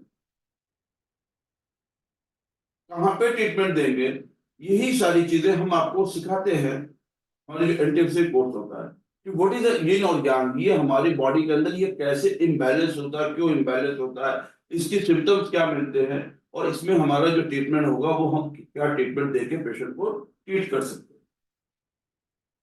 तो बॉडी के अंदर जो आज हमारी जो टॉपिक है वो स्पाइन पे है, तो स्पाइन को स्ट्रेट करने के लिए हम क्या कर सकते हैं?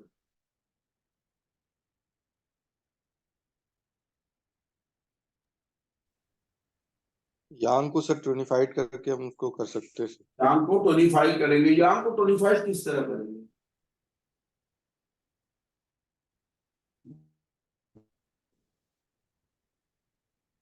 आपको ये मालूम होना चाहिए कि यांग को टोनिफाई करना है, किस ऑर्गन पे जाना है, उसके अंदर हम एक्यूपंक्चर के साथ साथ उसके राइट मेथड ऑफ एक्यूपंक्चर में यांग को टोनिफाई के लिए एक्यूपंक्चर के साथ साथ हमको मॉक्सीपंक्चर की जरूरत होती है या नहीं होती,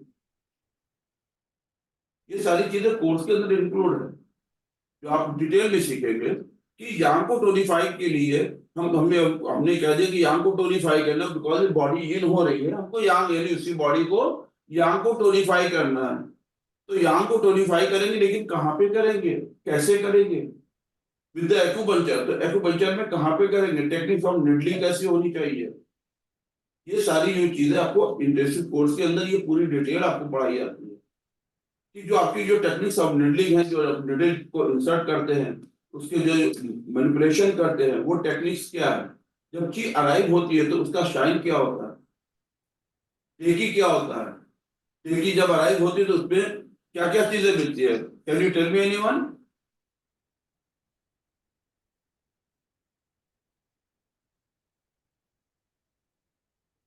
सर क्वेश्चन क्या है सर, कंफर्म नहीं हुआ सर।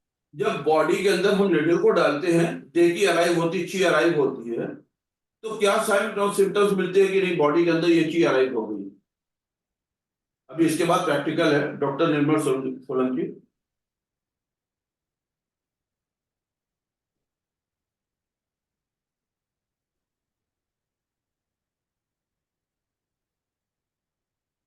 यस बताइए,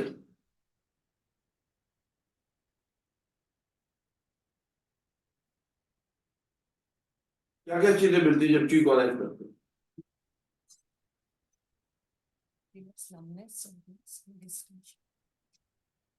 तो जब आप वहां पे करते हैं तो अलॉन्ग विद द मेरिडियन आपको क्या क्या चीजें मिलती है? Can you tell me anyone?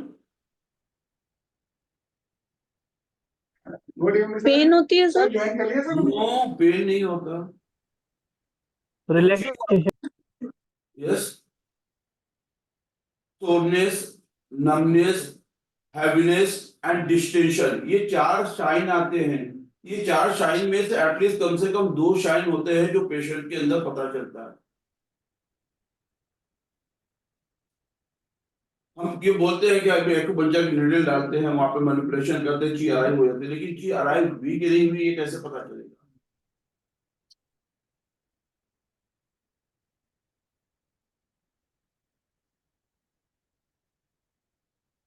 Clear to everyone? ये समझ में आ गई बात। इसके साथ अगर हम मॉक्सिवर्शन करते हैं तो किस कंडीशन में हमको मॉक्सिवर्शन करना चाहिए, किस कंडीशन में मॉक्सिवर्शन नहीं करना चाहिए, ये सारी चीजें आपको हर एक एक कंडीशन में बताई जाएगी। उसके अंदर आपको जो डायग्नोसिस होती है वो टंग पे होती है कि टंग के अंदर अगर कोटिंग दिख रही है तो व्हाइट कोटिंग अगर दिख रही है तो बॉडी के अंदर क्या बताता है। अगर टंग के अंदर येलो कोटिंग दिख रही है तो वो क्या बताता है कि बॉडी के अंदर वो कोल्डनेस है या हीट है।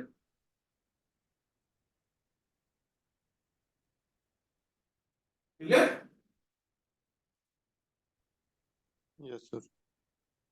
तो ये जो आपका ये कोर्स है ये इसमें ऐसा नहीं है कि आपको ये सिर्फ ये आपने आया पेशेंट आपने उसको बगैर डायग्नोस किए। तो इंटेंसिव कोर्स जो बेस्ड है वो क्लिनिकल डायग्नोसिस और प्रैक्टिकल पे ही बेस्ड है।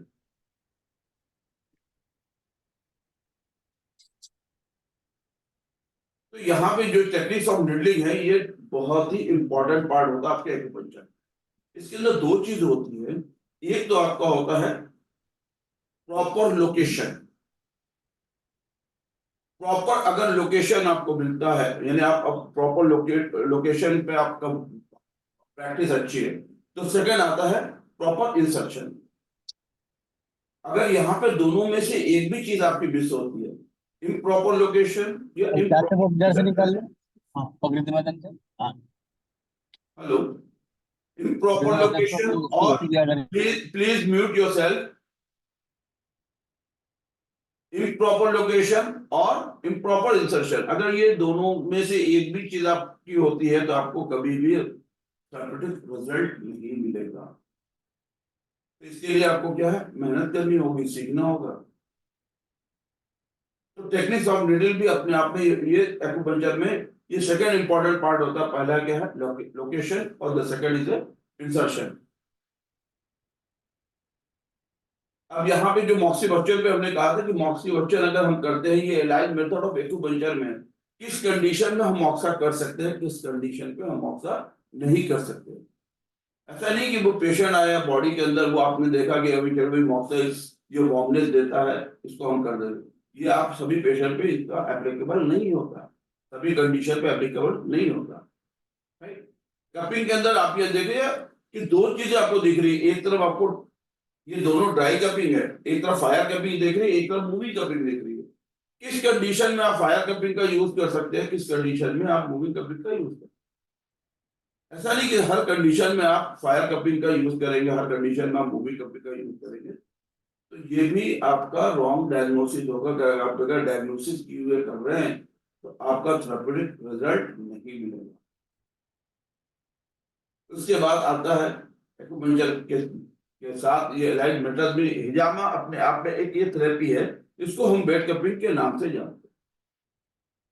बेड कपिंग क्या होता है, हिजामा होता है, लेकिन इसके अंदर भी जैसे स्क्रीन पे आप देख रहे हैं कि डजन ऑफ कफ स्पाइन के ऊपर लगाया गया है, ये total against of the laws है, ऐसा नहीं होता। इसलिए मैंने इसको लगाया कि ऐसा नहीं कि कोई भी पेशेंट आया आप बगैर डायग्नोस किए हुए 10 से 12 कप या 15 कप आपने डजन ऑफ कप आपने लगा दिया, इज ऑल्सो वेरी, ये टोटल आपका रॉन्ग डायग्नोसिस है। इसमें कभी भी इस तरह से डायग्नोस करके ट्रीटमेंट नहीं होता, क्योंकि इसमें जो है आप जब तक से डायग्नोस नहीं करेंगे, उसके रूट कॉज को नहीं जानेंगे, तब तक से यहाँ पे आपको हिजामा भी आप इस तरह करते हैं वो भी आपको लॉन्ग लास्टिंग इफेक्ट नहीं देता और ये अगेंस्ट भी है लॉस के।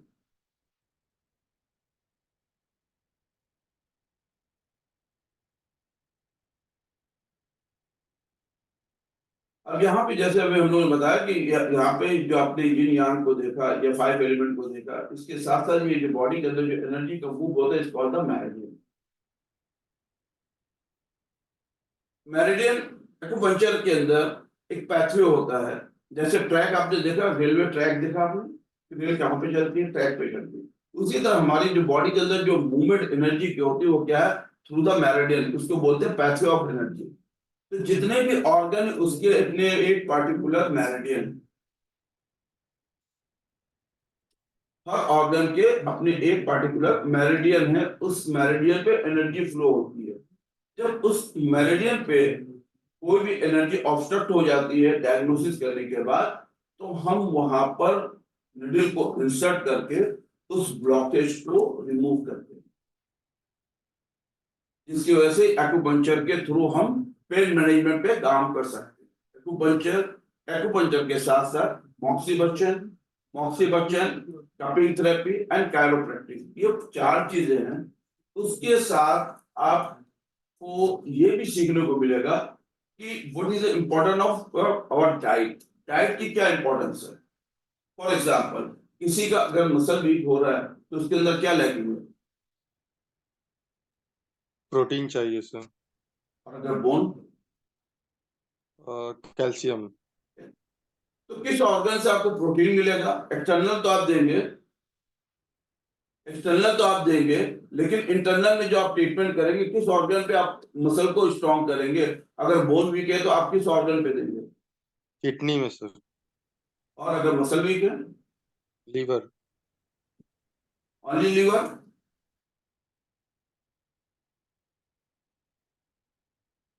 स्प्लीन। तो ये जो चीजें हैं, ये आपको इंटेंसिव कोर्स के अंदर ये सारी चीजें पढ़ाई और बताएंगे, ठीक है। तो आपको ये अभी समझ में आ गया कि बॉडी एक्यूपंक्चर मतलब ये हमारे बॉडी में बॉडी एक्यूपंक्चर, ये किस तरह, ये एक्यूपंक्चर किस तरह काम करता है। एक्यूपंक्चर, मॉक्सीबक्शन, कपिंग एंड कायरो, ये 4 चीजें मिलाकर ये पेन मैनेजमेंट में किस तरह से काम करता है। क्लियर। तो अभी हम आपके क्वेश्चन आंसर हो जाते हैं, फिर इसके बाद हम आपको लाइव डेमोन्स्ट्रेशन दिखलाते हैं, ठीक है। फिर उस बताइए, have you any doubt, any question, anyone. Sir ये मेरिडियन चैनल के सारे ऑर्गन्स के मतलब अलग अलग पॉइंट्स के कैसे इसमें clarify करते हैं? लोकेशन हर चीज के एक लोकेशन होता है। Okay sir. जैसे आपको ये बता दें कि मेरिडियन क्या है। मेरिडियन एक फ्लो है, ये एनर्जी का फ्लो है। ये यस।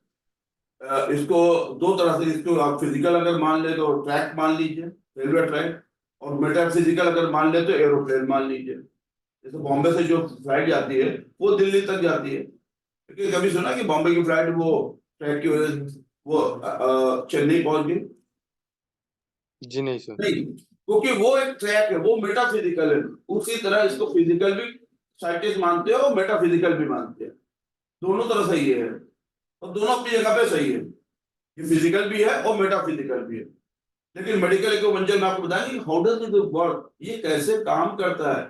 ये इसकी जो एनर्जी आप यहाँ पे ये मेरिडियन देख रहे हैं, ये क्या है, हर मेरिडियन के अपने एक पैथवे हैं, उसके पॉइंट्स है, किस पॉइंट पे किस डिजीज पे आपको काम करना है। जैसे आपने 5 एलिमेंट में देखा कि यहाँ पे क्या है, वुड भी है, फायर भी है, अर्थ भी है, मेटल भी है, वाटर। इसी तरह हर एलिमेंट्स के अंदर ये 5 एनर्जी एग्जिस्ट करती है, और ये सारे पॉइंट्स हमारे हर मेरिडियन में होते हैं, जिसे 5 टू ट्रांसपोर्टिंग पॉइंट कहते हैं और इसे कमांडिंग पॉइंट कहते हैं। हम इस पॉइंट के थ्रू हम डिजीज को कमांड भी कर सकते हैं और कंट्रोल भी कर सकते हैं और क्योर भी कर सकते हैं।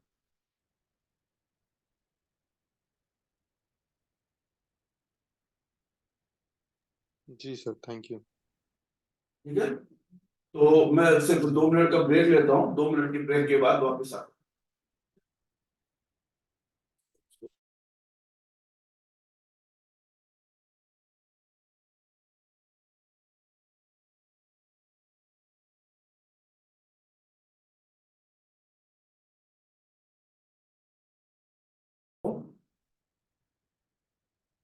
उसके एक होता है फिजियोलॉजिकल लिमिट, मतलब कि आप मूव कर पा रहे हो, ये फिजियोलॉजिकल लिमिट। इसके आगे भी थोड़ा हम इसको मूव कर सकते हैं, लेकिन खुद से नहीं, कोई और अगर उसको खींचेगा तो थोड़ा मूव हो जाएगा। वो मूवमेंट अगर ज्यादा हो जाए, उसका एक लिमिट होता है, उसके आगे अगर किया गया तो वो फ्रैक्चर हो जाए। तो फिजियोलॉजिक लिमिट जो आप जिस तरह कर पाते हो, उसके आगे और थोड़ा सा मूवमेंट हो पाएगा जो कोई और कर सकता है, आप खुद से नहीं कर सकते। That is anatomic limit. Anatomic limit cross किया तो बोन टूट गई। तो ये जो फिजियोलॉजिक और एनाटॉमिक लिमिट के बीच में काम करना, ये होता है मैनिपुलेशन। जिसको हम थ्रस्ट भी कहते हैं, बोन सेटिंग भी कहते हैं, कायरोप्रैक्टिक, ऑस्टियोपैथी, मैनिपुलेटिव फिजियोथेरेपी, ये सारी चीजों में हम मैनिपुलेशन करते हैं। ओके, तो हम एक छोटा डेमोन्स्ट्रेशन देखेंगे कि असेसमेंट कैसे किया जाता है और उसका ट्रीटमेंट जनरली कैसे हम करते हैं। हमारे मॉडल है सर, आइए।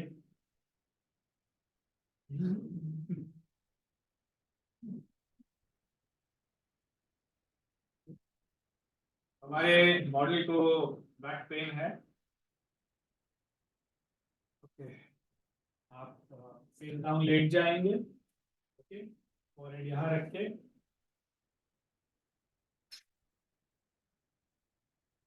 Assessment is very important.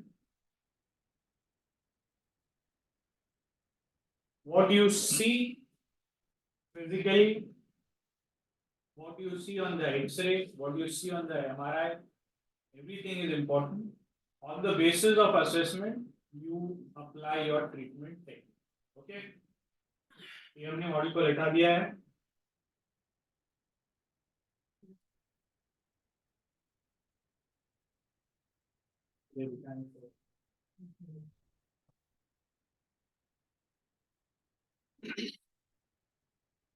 तो ये हम एग्जामिन कर रहे हैं इनको। We see limb length discrepancy. थोड़ा सा हम पुल करेंगे, दोनों पैरों को ज्वाइन करेंगे, तो आप देख सकते हैं हल्का सा इनका लेवल ऊपर नीचे है। इसका मतलब है ये जो लंबा लग रहा है थोड़ा, उसका हिप ऊपर की तरफ रोटेट होके लेग लंबा लग रहा है, ठीक है। बोन का फीमर बोन नीचे की तरफ जाता है, या आर्टिकुलर सरफेस जो है नीचे की तरफ आता है, तो ये पैर लंबा लगता है। अभी हम इसका, ये लॉन्ग लेग है, ये शॉर्ट लेग है, इसका हम करेक्शन करेंगे। ये क्यों जरूरी है?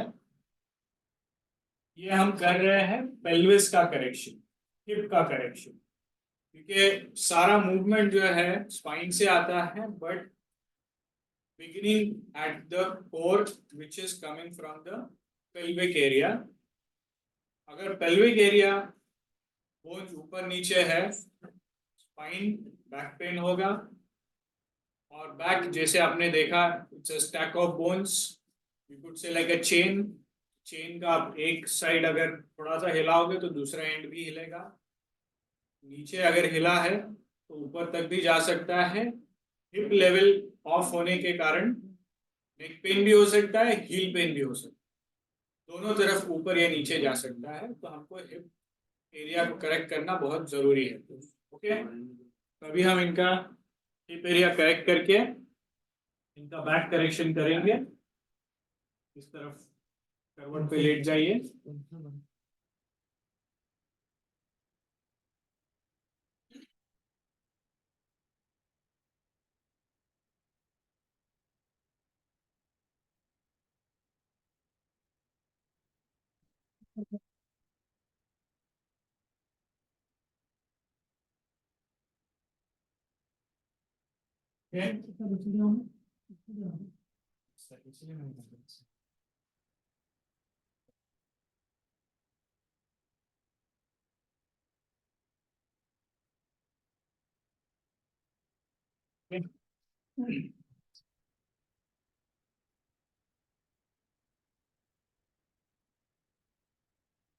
तो ये हम अभी इनको पोजीशन किया है।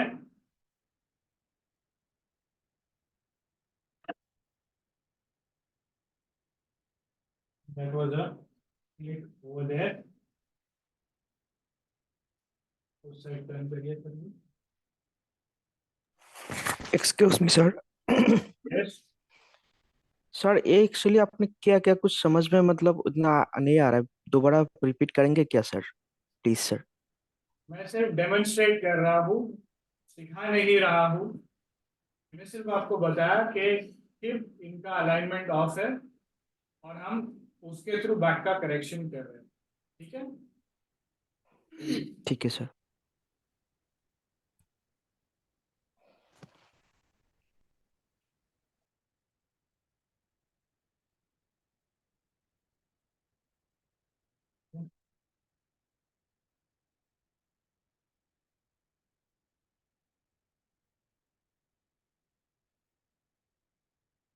राइट।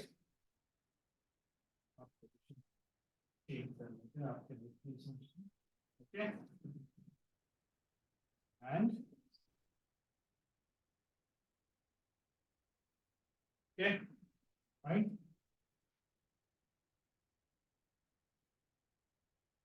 अभी हम खाने में नमक डाल दिया है, चख के देखेंगे नमक ठीक है या नहीं। तो हम दोबारा इनका लेवल्स चेक करेंगे। रिलैक्स एंड ये लेवल्स ठीक हो गया।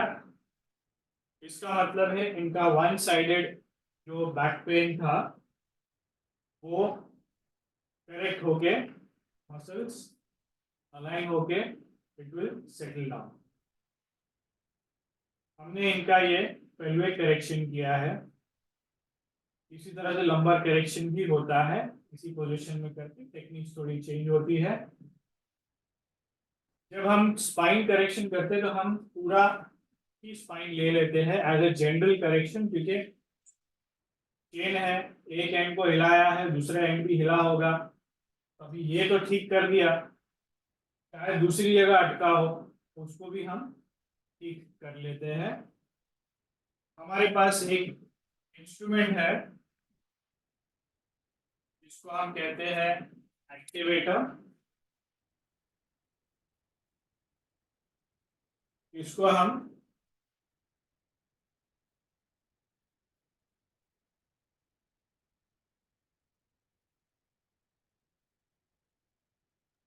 Excuse me sir. ये भी हम इनका थोरैसिक स्पाइन करेक्ट कर रहे हैं। जो पॉइंट हमको लगता है आप डायरेक्ट रख सकते हो या आप एक टॉवल या नैपकिन लगा के भी कर सकते हो। And we just there are adjustments on this level 1 2 3 4 कितना फोर्स देना है उसके हिसाब से है। I am just keeping a level 1। Okay, whatever point I feel prominent, ये आपका स्पाइनस प्रोसेस आप फील कर रहे हो, जो ज्यादा उभरा होगा उस स्पाइनस प्रोसेस को लेकर हम उस पे करेक्शन करेंगे। That's it. ओके, कई लोग मल्टीपल करेक्शंस भी करते हैं। It is not needed, one click is enough. Mechanical, ये मैकेनिकल है, एक इलेक्ट्रिकल भी आता है एक्टिवेटर, उसका यूज करने का तरीका अलग होता है। This is a specialized instrument not to be used if you don't know how it works. ठीक है, इसको कहते हैं activator.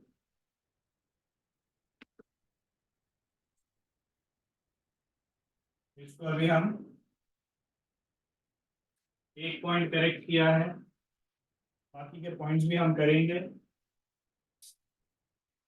No rings, no watch.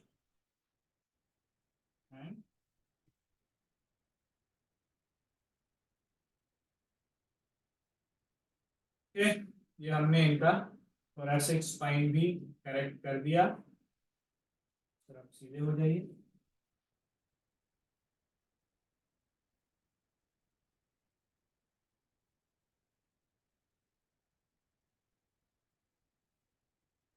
Next हम एग्जामिन कर रहे हैं इस सेगमेंट में हाइपर मोबिलिटी है, ये मैं ऑलरेडी कर चुका हूँ इनका। I am just doing the correction. So there is a short lever and long lever method. I can do what I feel or what I am comfortable with. I will check,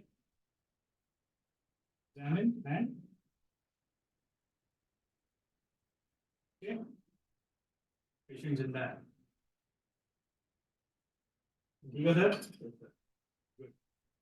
अभी आप धीरे से turn करके देखेंगे आराम से। कैसे लग रहा है? बेटर करके देखिए।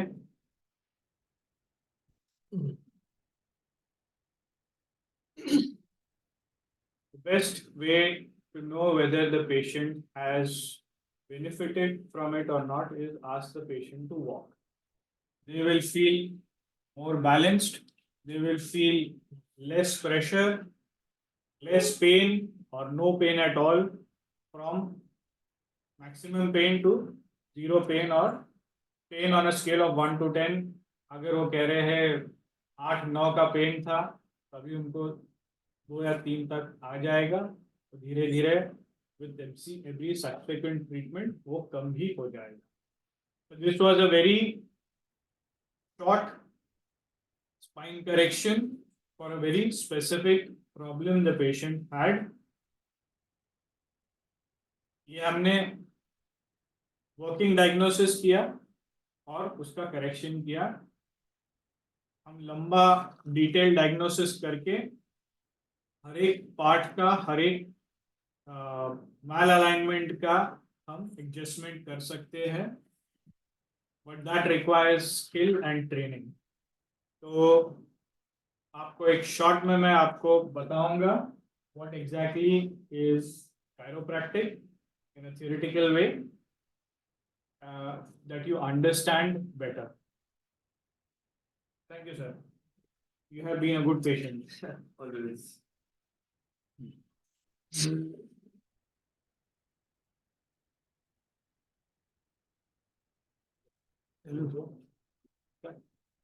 हाँ, नहीं वो जो पुराना वाला जो लगाया था. अभी सिलेबस बता ठीक है, कोई दीजिए. बात नहीं.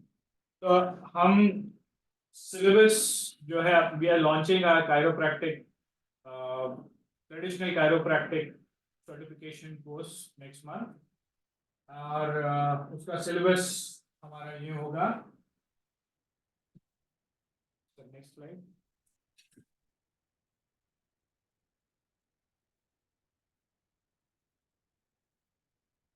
Theory and practical training in traditional chiropractic along with modern diagnostics.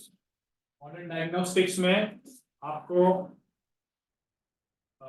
X ray में देखना है, MRI में क्या दिखेगा वो सब भी बताया जाएगा, एंड ट्रेडिशनल chiropractic का theory and practical training दिया जाएगा.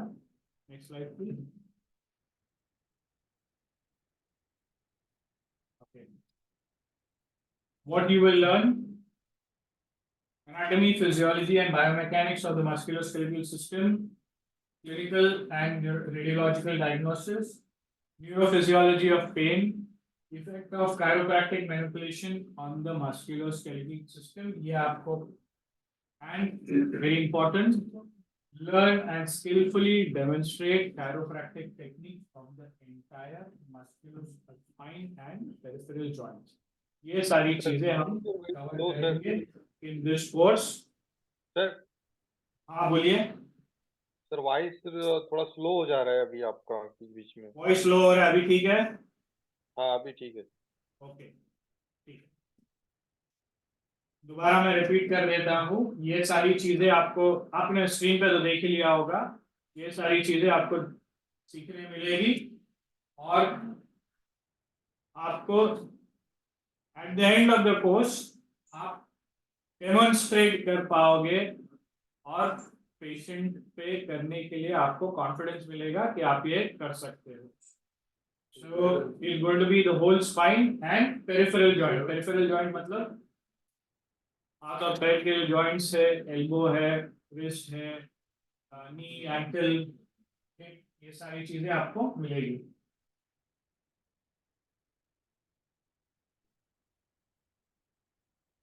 तो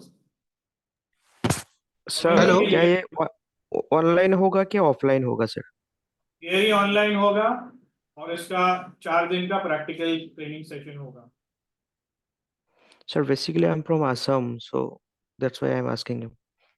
4 days practical training session you will have to attend, otherwise there is no point in attending the theory. Okay, sir. Theory सीख के करोगे क्या अगर आप कर ही नहीं पाओगे उसको, और अगर आप जी थियरी सर. सीख के प्रैक्टिकल के लिए आओगे नहीं तो आपका सर्टिफिकेट भी नहीं दिया जाएगा. Okay. The अच्छा reason we sir. are sir doing theory sir is to understand what we are doing, practically what we are going to do with the patient. हाँ sir.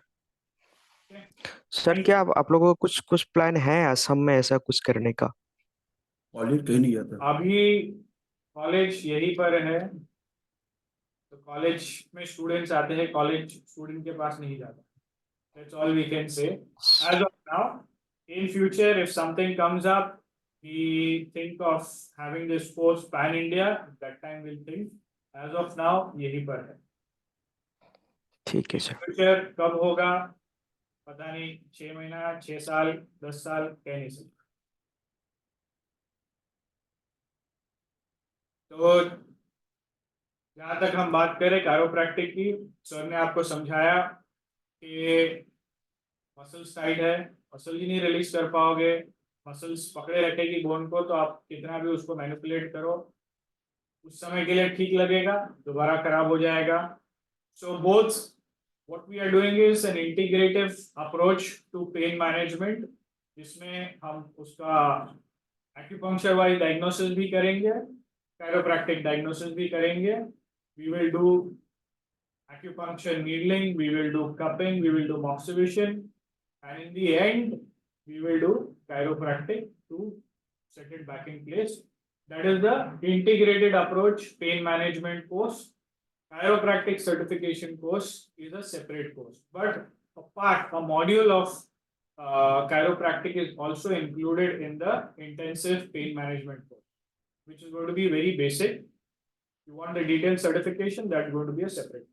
The course detail has been on their screen. And very soon, sir will announce the commencement of the course, and the details will send you across. Okay. Screen पे सब दे रहे हैं। Okay.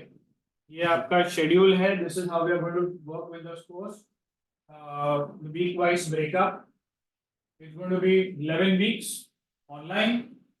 Some weeks is going to be Saturday and Sunday. Some weeks is going to be only Sunday. Detailed schedule will be sent to you. But these are the topics that we will be covering up. The entire spine. Then we are going to have shoulder, elbow, wrist. And this is how the practical session is going to be. Day 1, day 2, 3, 4. 4 दिन का practical training होगा. Okay. Further details to follow. Sir will guide you with all that. Okay.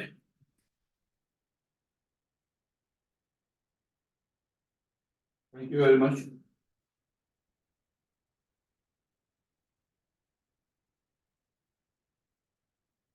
जैसे भी आप लोगों ने देखा कि कैरोप्रैक्टिस का जो ट्रेनिंग है उसके अंदर किस तरह से आपको यहाँ पे सीखने को मिलेगा। तो ये आपकी स्क्रीन पे इंटेंसिव कोर्स जो है ये स्टार्ट होने जा रहा है। आइए हम इसमें थोड़ा सा देखते हैं कि ये हमारे जो लेक्चरर्स हैं और इसमें कोर्स के बारे में हम क्या क्या सीखेंगे। Acupuncture, moxibustion, cupping and chiropractic. Acupuncture के अंदर जो चीजें हैं वो क्या क्या चीजें आती है एक्यूपंक्चर में।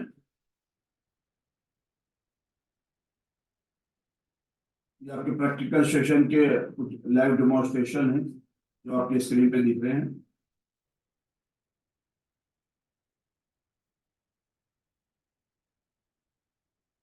इसके पहले आपको किसी भी चीज को जानने के लिए, सीखने के लिए आपको ह्यूमन एनाटॉमी और फिजियोलॉजी जानना बहुत जरूरी है।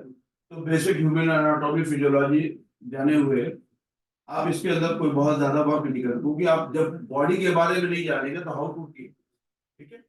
And after this the musculoskeletal system, यानी कि बॉडी में जितने भी तरह के मस्कुलोस्केलेटल वेन है हम उसको acupuncture, moxibustion, cupping and Cairo से कैसे ट्रीट कर सकते हैं। This course is based on the musculoskeletal pain. इसके अंदर एक्यूपंक्चर के अंदर कुछ पार्ट्स आते हैं कि ये क्या है, लेकिन यहाँ पे क्या है कि आपको ये जानना जरूरी है कि टिश्यू क्या होता है, बोन क्या होती है, मसल्स क्या होता है, टेंडन्स क्या होता है, लिगामेंट्स क्या होता है, कार्टिलेज किसे कहते हैं। स्पेस में अगर जैसे कि अभी आपने सुना कि स्पॉन्डिलाइटिस, तो जहाँ पे आइटिस आता है वहां पे क्या होता है, और जहां पे अब दूसरा क्या होता है स्पॉन्डिलोसिस। तो what is the difference between the itis and sis, यानी कि जहां पे आइटिस होती है और जहां पे सिस होता है। तो ये एक्यूपंक्चर के अंदर आपको ये पूरा डायग्नोस करके बताया कि जहां पे आइटिस होता है उसका मीन्स क्या होता है, वहां पे एनर्जी एक्सेस होती है या डिफिशियंस होती है, और जहां पे सिस होता है, जहां पे सिस होता है, जहां पे सिस होता है वहां पे एनर्जी एक्सेस होती है या डिफिशियंस होती है। तो what is the difference between the itis and sis. तो ये जो चीजें हैं, फिर एग्जामिनेशन जो आपका है ये बहुत ही इंपॉर्टेंट चीज है, posture and gait, local joint examination.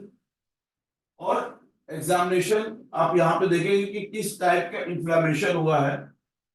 फिर इसके बाद क्या है, न्यूरोफिजियोलॉजी ऑफ पेन, पेन का पैथवे क्या है, पेन किस तरह से हम करेंगे, इसको मैनेज करेंगे, एक्यूपंक्चर में किस तरह से पेन एंड गेट थ्योरी कैसे काम करती है। ये सारी चीजें आपको इंटर्नशिप कोर्स के अंदर सीखने को मिलेगा। फिर यहाँ पे क्या है कि आपके पास जब पेशेंट एक्सरे लेकर आता है तो एक्सरे के अंदर क्या चीजें हैं कि वो हमको बताता है कि वो स्पेस रिड्यूस हुआ है, ये क्या प्रॉब्लम है, वो एक्सरे किस तरह से देखा जाएगा। तो ये इंटरप्रिटेशन पार्ट के अंदर ये सारी चीजें आपको सीखने को मिलेगी। फिर इसके बाद पैथोलॉजिकल होता है, फॉर एग्जांपल किसी की बॉडी के अंदर यूरिक एसिड बढ़ी हुई है, सिंपल चीज है, उसको बॉडी में पेन आ रहा है, आपको ये नहीं मालूम कि यूरिक एसिड होती क्या है, इसका इफेक्ट हमारी बॉडी में क्या है, आप उसको एक्यूपंक्चर भी करें, मॉक्सीबक्शन भी करें, उसका स्पाइनल प्रेशर टेक्निक भी किया, उसका कपिंग भी कर दिया, सारी चीजें कर दी है, लेकिन वो ब्लड के अंदर जो यूरिक एसिड है या ईएसआर बढ़ा हुआ है उसका बॉडी पे क्या इफेक्ट जाता है और कौन से ऑर्गन उसके अंदर इन्वॉल्व होते हैं, हम ऐसी कंडीशन में किस ऑर्गन पे जाके ट्रीटमेंट करें। तो ये सारी चीज आपको सीखने को मिलेगी।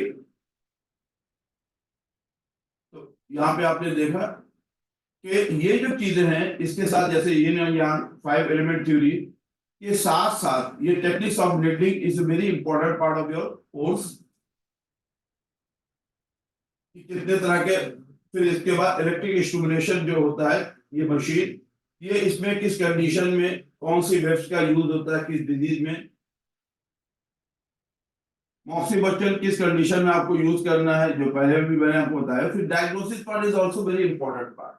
अब यहाँ पे आपको डिफरेंट टाइप के टर्म्स दिख रहे हैं, ठीक है। अब ये टर्म क्या बताता है, आप एक पेशेंट की, फॉर एग्जांपल मेरी आप टर्म को देखिए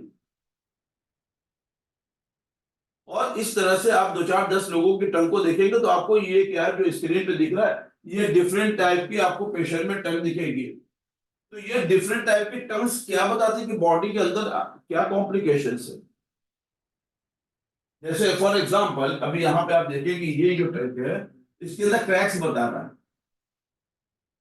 यहाँ पे मिडिल क्रैक्स बता रहा है, यहाँ पे क्या ओवरवेट बता रहा है, यहाँ पे क्या नॉर्मल से ज्यादा रेड दिख रहा है। तो ये क्या इंडिकेट करता है, ये क्या इंडिकेट करता है कि उस पेशेंट के बॉडी के अंदर इंटरनल क्या प्रॉब्लम है, क्यों ऐसा दिख रहा है, राइट। फिर इसके बाद आता है पल्स, फिर इसके बाद आता है कि फेस से आप देख के बता सकते हैं कि facial diagnosis is also very important part of your course. And another one is sweating, किसी पेशेंट को बहुत ज्यादा स्वेटिंग होती है, थोड़ा भी काम करता है, थोड़ा भी फिजिकल वर्क करता है उसको एक्सेस स्वेटिंग होती है, और कोई बहुत ज्यादा काम करता है उसको स्वेटिंग बिल्कुल नहीं होती, ये बहुत लेस होती है। तो excess sweating is also disease, और अगर नॉर्मल से कम उसको स्वेटिंग हो रही है यानी लेस स्वेटिंग है, वो भी एक डिजीज का कॉज होता है। तो हम ये डायग्नोज करेंगे कि ये पेशेंट का ये एक्सेस स्वेटिंग वाला पेशेंट है या लेस स्वेटिंग है, अगर क्यों ये हो रहा है तो क्यों। ये डिफरेंट टाइप की आपकी कपिंग है। इसके बाद डायग्नोसिस के बाद हम इसमें डिफरेंट टाइप के कप का यूज कर सकते हैं, जिसमें आपने देखा एक फायर कपिंग है, एक मूविंग कपिंग है। फिर उसके बाद जो आपका कायरोप्रैक्टिक्स के अंदर जो भी आपने देखा कि ये सारी टेक्निक्स आप पेन मैनेजमेंट पे आप कैसे यूज करेंगे, सर्वाइकल से लगभग यानी कि स्पाइन और ज्वाइंट में मस्कुलोस्केलेटल पेन। फिर ये आपकी जो आता है वो इम्पोर्टेंस ऑफ डाइट, ये डाइट आपकी बॉडी के अंदर क्या इम्पोर्टेंस है। जैसे बताया ना कि अगर आपकी डाइट के अंदर अगर प्रोटीन की कमी है तो आगे चल के धीरे धीरे आपके क्या मसल्स वीक होंगे, हेयर फॉल होंगे, क्योंकि हेयर मसल्स को प्रोटीन चाहिए, हेयर को प्रोटीन चाहिए। अगर बॉडी आपकी डाइट्स के अंदर कैल्शियम की कमी है तो आपकी धीरे धीरे बोन वीक होगी। या कौन सी चीज, अगर मीठा बहुत ज्यादा खाते हैं तो उससे क्या होता है, अगर कोई चीज नमकीन जरूरत से ज्यादा लेते हैं तो क्या होता है, बहुत स्पाइसी खाते हैं तो उसका इफेक्ट बॉडी में क्या कहाँ पे आएगा। तो ये सारी चीजें आपको इंटेंसिव कोर्स के अंदर सीखने को मिलेगी।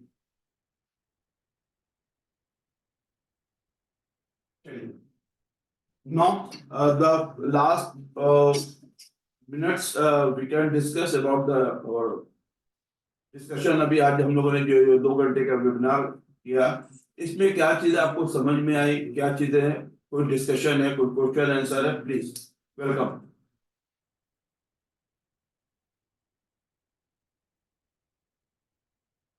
Hello, Yes. anyone have any question? Sir ये कैरोप्रैक्टिक का सर ये जो प्रैक्टिकल क्लास होगा सर हम लोग का, तो इसमें पूरा डिटेल दिया जाएगा सर? इसके अंदर जो आपका ये जो पूरा डिटेल आपको 4 डेज की प्रैक्टिकल ट्रेनिंग होगी, वो कब होगी, वो थ्योरी के बाद होगी। इसमें 2 तरह से हम लोग कैरोप्रैक्टिक कराते हैं। एक तो आपका जो इंटेंसिव कोर्स है, इंटेंसिव कोर्स के अंदर एक्यूपंक्चर, मॉक्सीबर्चन और कपिंग थेरेपी, ये 230 आवर्स का कोर्स है। 174 आवर्स इसमें थ्योरेटिकल क्लास होती है, 56 आवर इसमें प्रैक्टिकल होता है, जिसमें एक्यूपंक्चर, मॉक्सीबर्चन, कपिंग एंड कैरो सिखाया जाता है। ये इंटेंसिव कोर्स है। दूसरा जो है हमारा एक अभी नेक्स्ट मंथ 12 फेब से स्टार्ट हो रहा है इंटेंसिव कोर्स।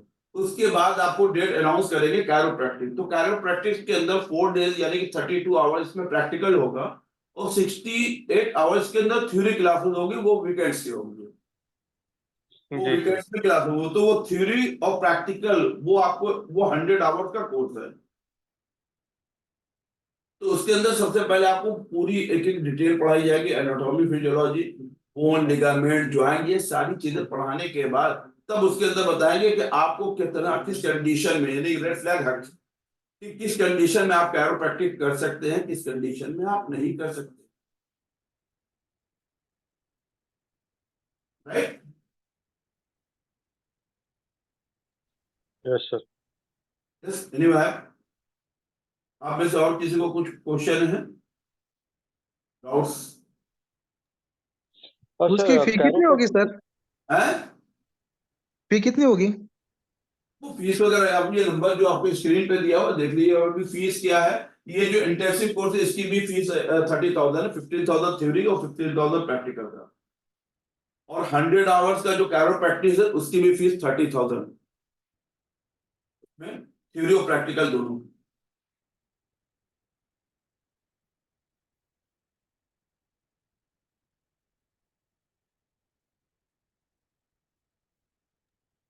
सर ये कैरोप्रैक्टिक के साथ साथ में ऑस्टियोपैथ भी बताया जाएगा क्या?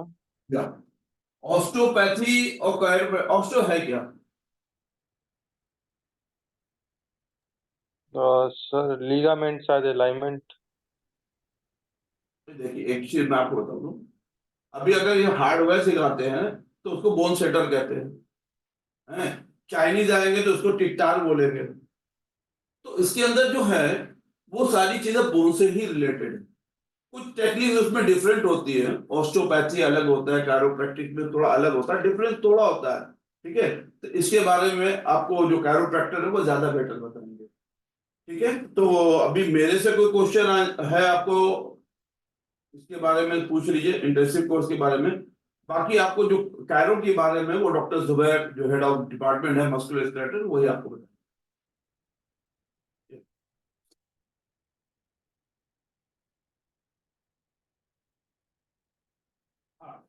तो बात किसी ने पूछा osteopathy.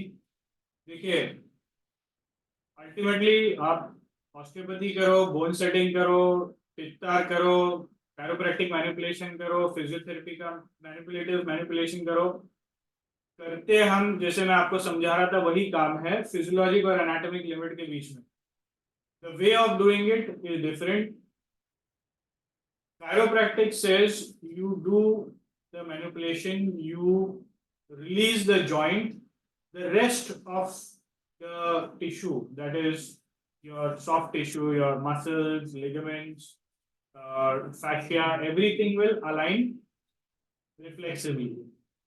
Osteopathy says, first work on the soft tissue. If the soft tissue releases, you might not require manipulation of the joint. If it is still not released, then you do the manipulation. That is the basic fundamental difference between the two.